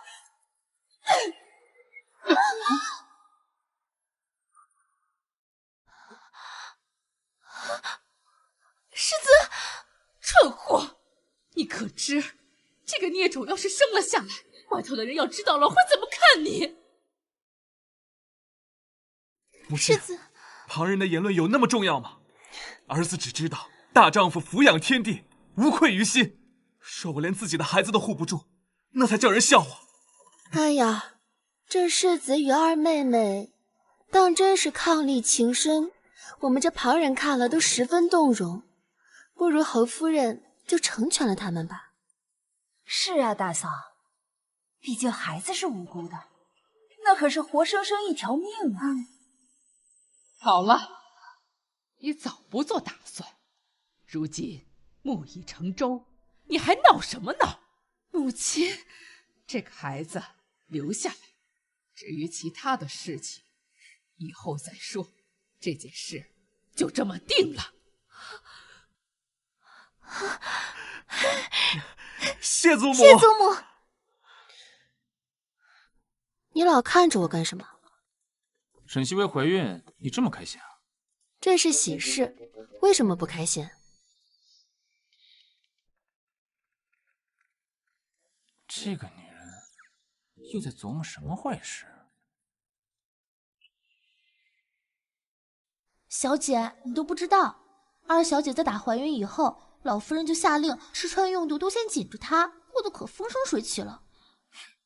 侯夫人呢？侯夫人现在对二小姐打不得骂不得，非但如此啊，她还得好好护着二小姐肚子里的孩子。若二小姐有什么闪失，众人第一个怀疑的就是她。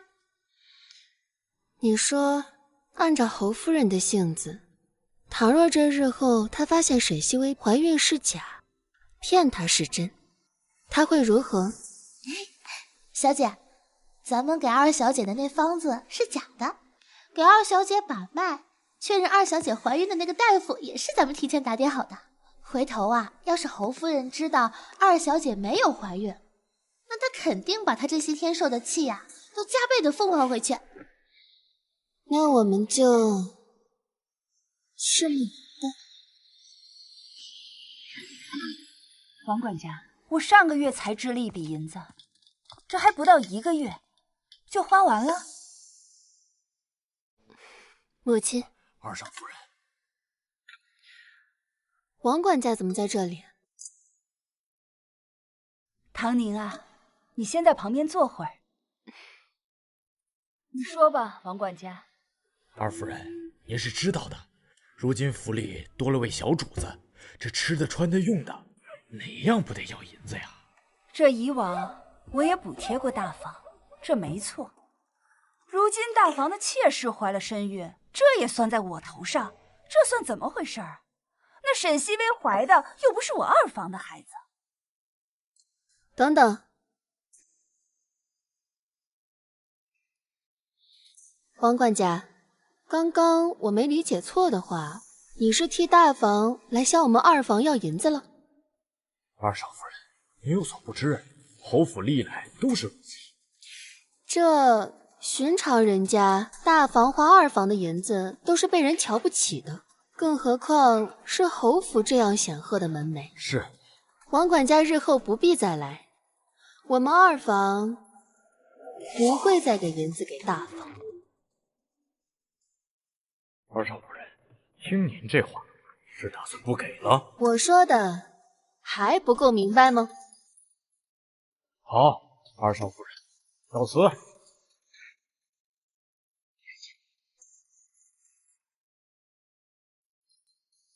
母亲，方才是唐宁僭越了，母亲勿怪。好孩子，娘知道你是为了我们二房好，委屈你了。说来也是怪我们做父母的不争气，想让大房帮衬帮衬二老，才一直给他们补贴，否则哪用得着看别人脸色过活。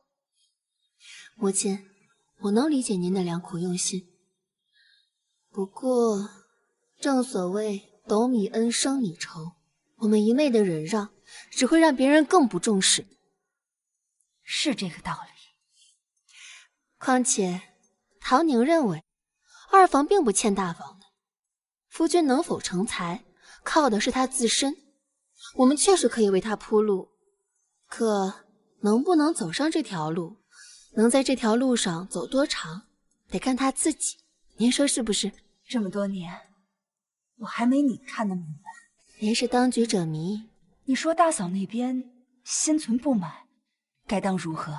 侯夫人是要脸面的人，即便心存不满，她也只会往肚子里咽的。沈唐宁当真这么说？千真万确呀，夫人。他沈唐宁算个什么东西？你敢打我的脸？可不是嘛，夫人，他那般放肆，可不就是没把夫人您放在眼里？贱人，岂有此理！他当真以为这府里没人能治得了他了？这事儿我不好出面，但有人能出面。都说咱们一家人，可一笔写不出2个池子。可有些人偏要在我老婆子眼底下兴风作浪，也不知到底安的是什么心。我说的对吗？母亲这话何意？恕儿媳不大明白，可是儿媳哪里有做的不对的地方？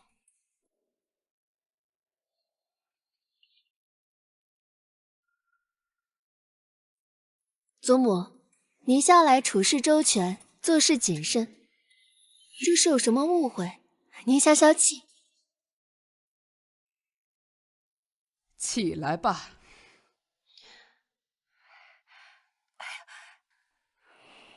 本来这事儿吧，不该闹到母亲面前，但我也实属没办法。弟妹，你也知道，母亲的身子向来不大爽利，须得时刻用名贵药材补品温养着。可如今府里捉襟见肘，咱们做晚辈的节俭些也就罢了。母亲一把年纪，总不能让她也跟着受罪吧？侯夫人，这照顾祖母本就是我们分内之事，二房该出的银子1分都不会少出。公公同侯爷与世子一样，每个月的俸禄也是尽数充公。可世子爷打点仕途的花销，我二妹养胎的开支等等，总不能都算在我们二房的头上吧？对，就是这个理。老二家的一家人分得那么清做什么？你们手头宽裕，多帮衬点也是应该。等景玉在朝中站稳了脚跟，要提携你们家那个混账东西，还不是一句话的事儿。祖母，您这话的意思说的好像朝堂是池家的一言堂一般，想提拔就能提拔的一样。住口！你怎么能说出这种话？你不要命了？这话不是祖母说的吗？混账！这是我的意思吗？那祖母许是孙媳理解错了。只是如此看来，侯夫人都没这个信心。若是我们池家若要靠世子，这根本就是行不通啊。我夫君近日在功课上也十分用功，我相信凭借夫君的努力，定能闯出一片天地。若是以后夫君做了官，以后在朝廷中打点也是需要银子的。如此看来，我们二房的手中其实也并不宽裕，说不定到时还得多多仰仗世子，在朝中疏通关系呢。你想得美！那好吧，看来侯夫人不太情愿。就迟宴那个草包还能考中，还想让世子帮忙疏通关系，做梦！那既然如此，那日后大房出多少银子补贴宫中，我们二房就出多少。若是想我们二房多出，大房就先起个表率作用。只不过日后若是再想让我们二房的银子补贴大房，门儿都没有。想来大家都没意见吧？二郎，二郎啊！娘，你怎么过来了？正想跟你说，你都不知道你媳妇今天有多厉害。侯夫人和老夫人的脸，那是一个赛一个的难看。哟，可是让为娘好好出了口恶气。娘，您这么着是不是不太好啊？平时不还教育我要尊重祖母吗？这要是让外人听了去，你什么德行？我这个当娘的还能不知道？那是随着娘您嘛。傻小子！不过你还真别说，你还真是傻人有傻福。你瞅瞅你，也就这张脸能看。沈唐宁能看上你，那真是咱们家祖坟冒青烟了。有您这么说自己儿子的吗？我也没那么差劲吧。再说了，就凭我这张脸，那不迷倒万千美少女吗？你还真敢说？那是，不然唐宁怎么会看得上我？怎么了？我脸上有什么东西吗？傻小子，这都快2个月了吧？你和唐宁，你们怎么还没？娘，夫君，你们在聊什么？哎呀，唐宁啊，你怎么来了？啊，厨房今日做了银耳炖雪蛤，我看夫君读书非常辛苦，所以来给他送一碗。雪蛤这玩意儿好像有补肾壮阳的功效，怎么我看着很虚？哎呀，好好好，还是你想的周到。行，那你们夫妻俩慢慢聊，我还有事儿，就先走了啊。娘慢走。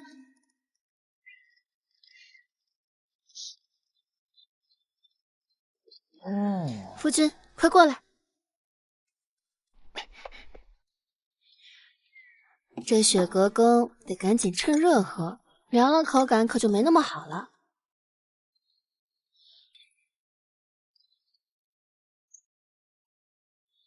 夫君近来倒是勤勉，不如我给夫君放2天假。什么意思啊？太阳这是打西边出来了。夫君这是说的什么话？怎的？平时我蛮不讲理？你可别给我乱扣帽子。你在富荣院中说那些，就不担心老夫人和侯夫人记恨上你，回头给你使绊子？一味的忍让，只会让别人觉得你好欺负。放心吧，我还有后手，马上就收我。又是什么坏招啊？哼，夫君说是，那便是了。对了，夫君，过几日我要去普陀寺进香，夫君可否愿意和我一道？不行，这事儿绝不能这么算了，不然我的脸面岂不是让沈唐宁踩在地上？日后我还怎么服众？银钱是其次，沈唐宁此举是挑衅，是踩在我的脸上蹦的。夫人，世子来了。景玉，今儿个下旨怎的这么早？你来的正好，我有话跟你。别再问二婶要银子了。我的孩子何时沦落到要别人来养了？难不成我还有错了？我这是为了谁啊？儿子知道您良苦用心，可您想想，如果这事传出去让外人知晓了，旁人会怎么看我？儿子在朝中又如何立足呢？母亲这样做不也是为了你？你平日里上下打点，还有吃穿用度，哪里不要银子？儿子在朝中已经有了一定地位，也不需要时常打点。咱们家自诩清流，如果太过铺张奢侈，反倒招人眼红。另外，儿子每月也有俸禄，倒是熹微。我们现在最要紧的，不就是他吗？那二房那边，二房那边，母亲不必再管。目前咱们大房最紧要的，就是先照顾好熹微。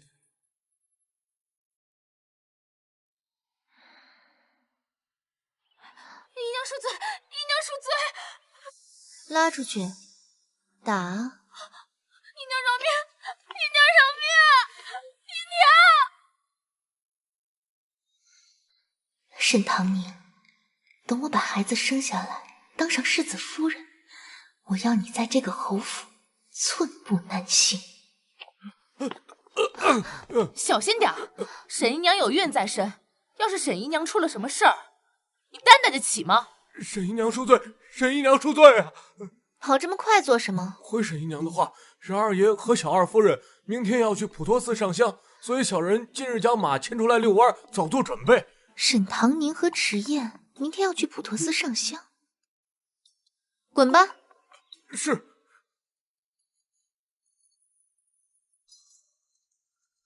话都带到了吗？回小二夫人，话带到了。赏。谢谢小二夫人，谢谢小二夫人。下次还找我哟。沈燮卫的大舅和二舅都会武功，像明日这么好的机会，他肯定不会错过，一定会让他们去普陀寺埋伏我们。小姐，二小姐派人刺杀您和姑爷，再加上假孕，这2件事若是被当众揭穿，那她肯定完了。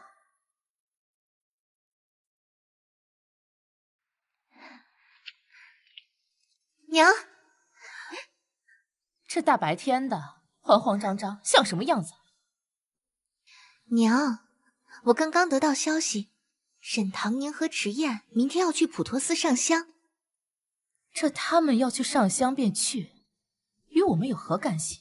娘，普陀寺在深山，人迹罕至，这对我们来说是个机会。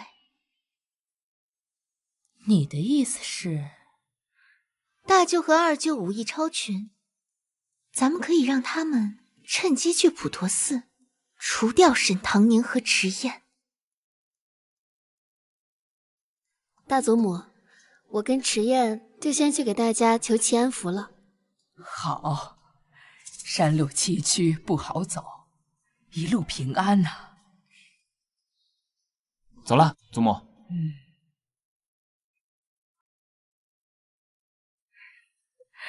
长姐，我听说你要去普陀寺求平安符，能不能带上我呀？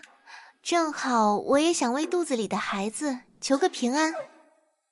这个碧螺春没事瞎凑什么热闹，他让老子过2人世界。这山路崎岖，妹妹这肚子还不到3个月，还是在家里好好休息吧。这万一要有什么闪失，我可担当不起了。没事儿，长姐，哪会出什么事啊？那就这么说定了。老婆，我们走。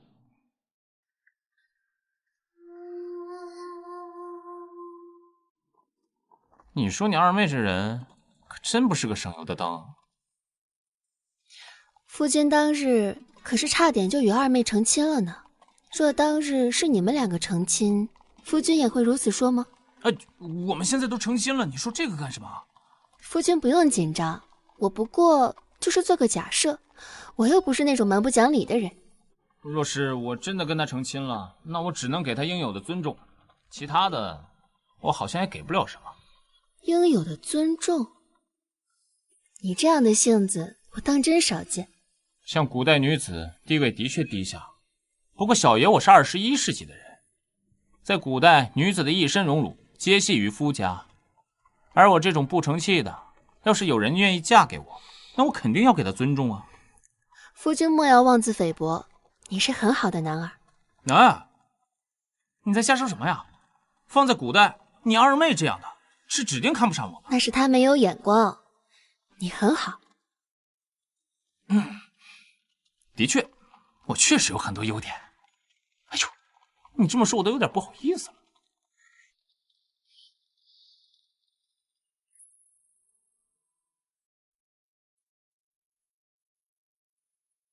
矫情！碧螺春！哼！二小姐，该上山了。我上不上山要你一个逼字来讲，赶紧滚，不然要你好看！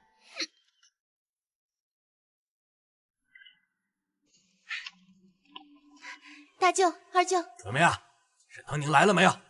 沈唐宁和迟燕已经上去了。这个沈唐宁平日里就对你和你娘颐指气使，如今去了侯府，更加变本加厉了。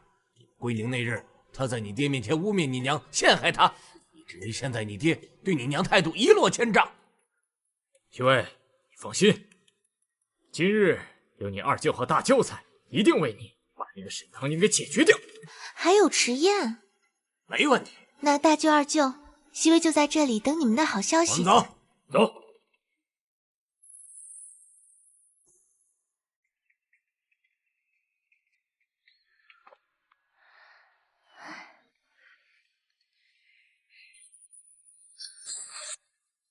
老婆，辛苦了。谢谢夫君。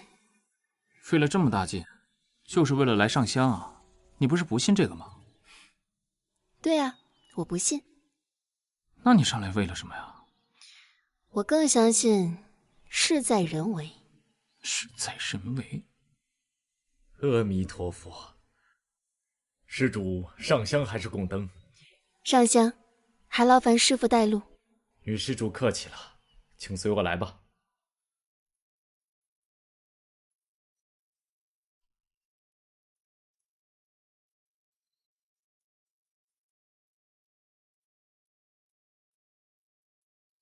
小师傅，这个是不是姻缘树啊？此树名为许愿树，不止姻缘，求其他的也可以，很灵的。施主要试一试。小姐，二小姐上钩了。算了算了，一棵树而已，要是真的能实现愿望，那还得了？师傅，劳烦帮我拿一张。请稍等。要是真的能实现愿望，我早就许愿回21世纪了。佛祖座下，不可妄言。是你说的，又不是我说的。心诚则灵。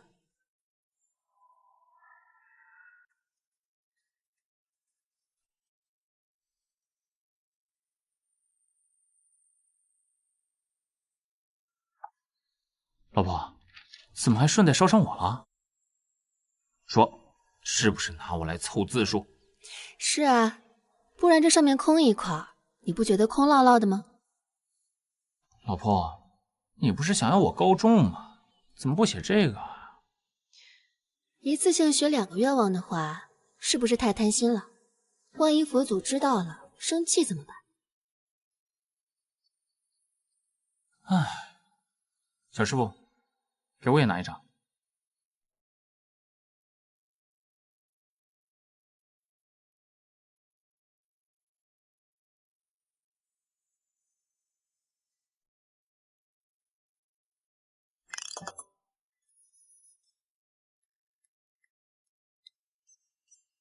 我不信神佛，今日之行，只求一个心安。我想要的，我会亲自拿到。负过我的，我也会亲自让他付出代价。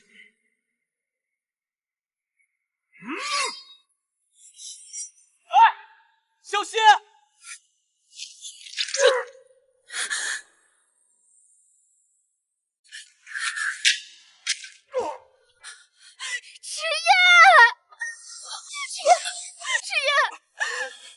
迟燕，你千万不能有事！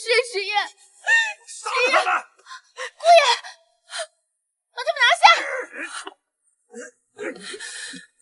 老婆，答应我，如果大难不死，你就和我圆房，好不好？这都什么时候了，你脑子里怎么还在想这些？观音菩萨都说 OK 呢。OK 不 OK？ 这是何意啊？这意思就是好，只要你没事，只要你没事，怎样都 OK， 都好。迟燕，迟燕，迟燕，迟燕，迟燕，你别哭，我管你手心温柔。姐姐不会有事的，曲砚。曲砚，你万事之间一笑光明眸，你我曾重生的一幕。大夫，二郎现在情况怎么样了？沈夫人，二公子的血已经止住了，身体已经无碍。二公子他在装睡，老夫就先走了，告辞。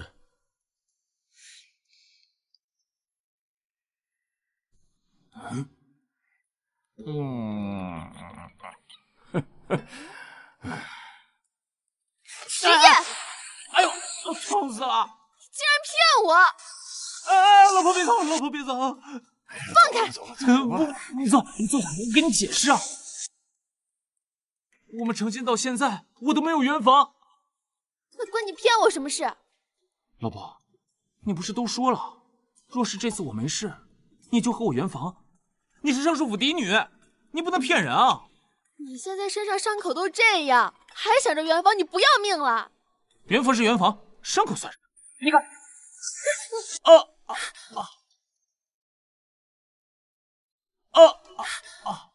徐烨，你哪里痛？我左边也痛，右边也痛，哎呀不行，我浑身都痛。那你快把衣服给脱了。哎，老婆，我给你看看，把衣服脱了。看，快坐下帮我看看。左边。好痛！快让我看看啊！说什么呢？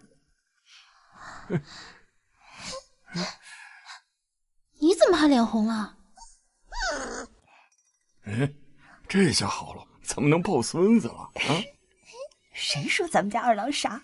我看他比猴都轻，敢这么给唐宁下套。哎，走。啊，走啊，走。奶奶，瞧瞧，孙儿啊，疼吗？就是他们。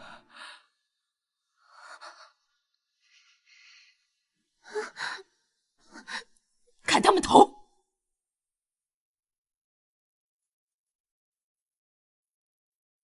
贱人！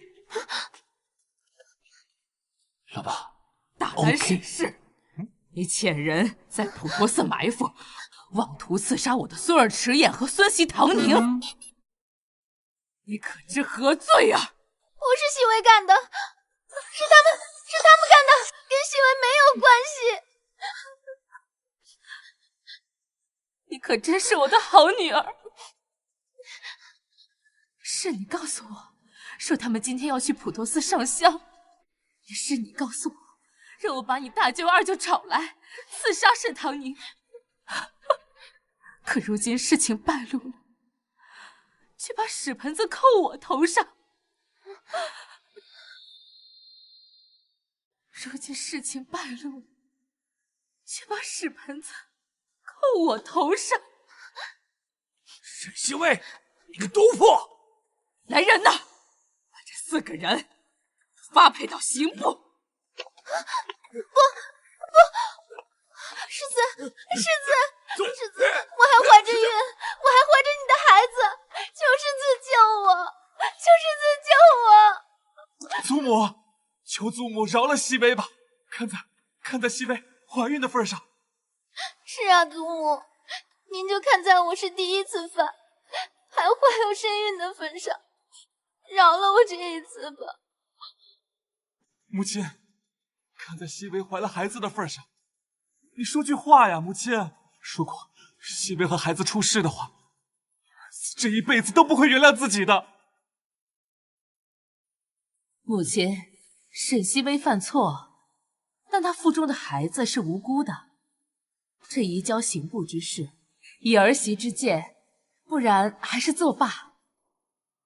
孩儿也是这个意思。这孩子纵然是无辜，可若是沈熹微并未怀孕呢？沈唐宁，你胡说什么？熹微怀孕的事情，全府上下都知道。让她落到这般田地，你是何居心？你在狗叫什么？验一下不就知道了？实验，是真怀孕，还是我胡说？找个大夫来一验，不就知道了？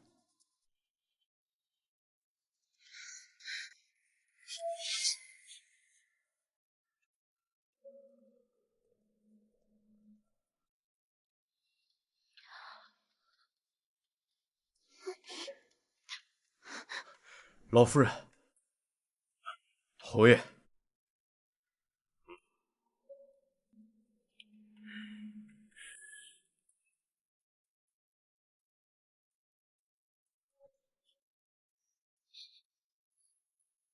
老夫人，沈姨娘确实没有怀孕。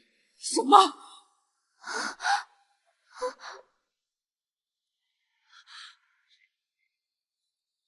没怀孕？怎么可能？怎么可能？那药我明明吃了呀，大夫也把过脉了呀！好你个沈西薇，竟然敢假孕博宠，你死罪难免！娘，你闭嘴！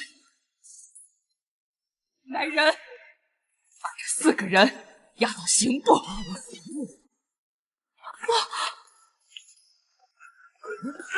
不要！不要！老夫人，不要！饶命啊！2个也给我滚！再不想见到你们，滚！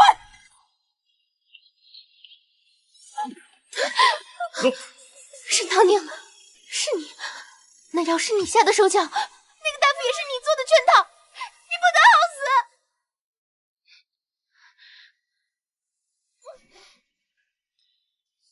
进去之后不要着急，平心静气，努力作答。就算碰到你不会的题，也要把试卷全部写满。好了好了，你别啰嗦了，怎么这么像我高中老师呢？高中老师就是夫子的意思。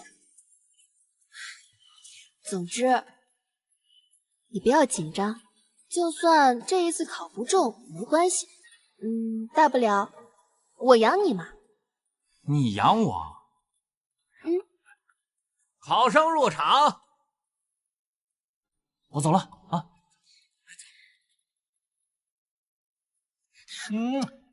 实验。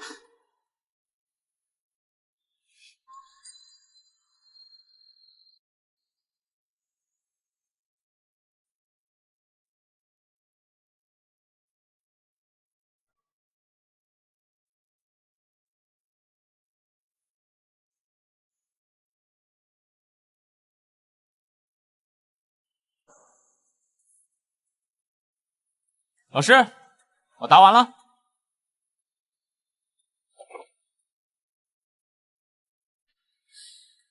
石家这小子，前3次考试虽说没有高中，但好歹考上了。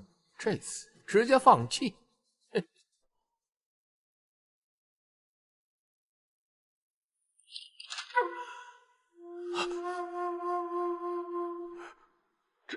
这怎么可能？老婆，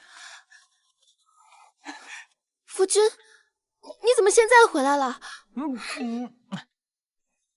因为你老公我想你了。那你能不能高中？老婆，你相信我，包的。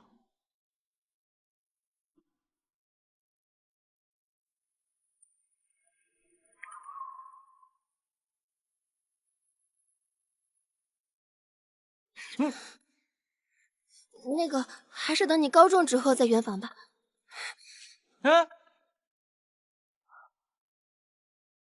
这都快大结局了，还不让我圆房？没关系，小爷我再等一集。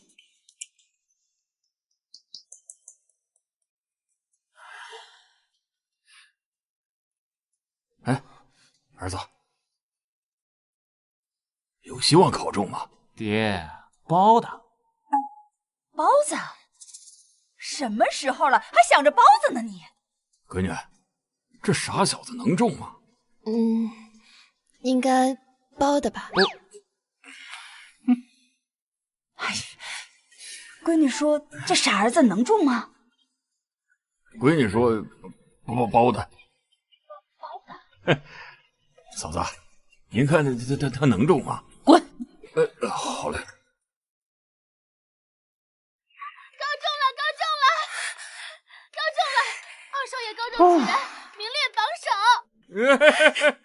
娘，中了！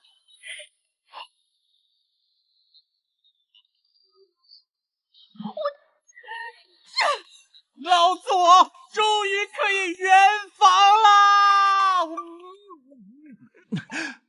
宝宝，谢谢你。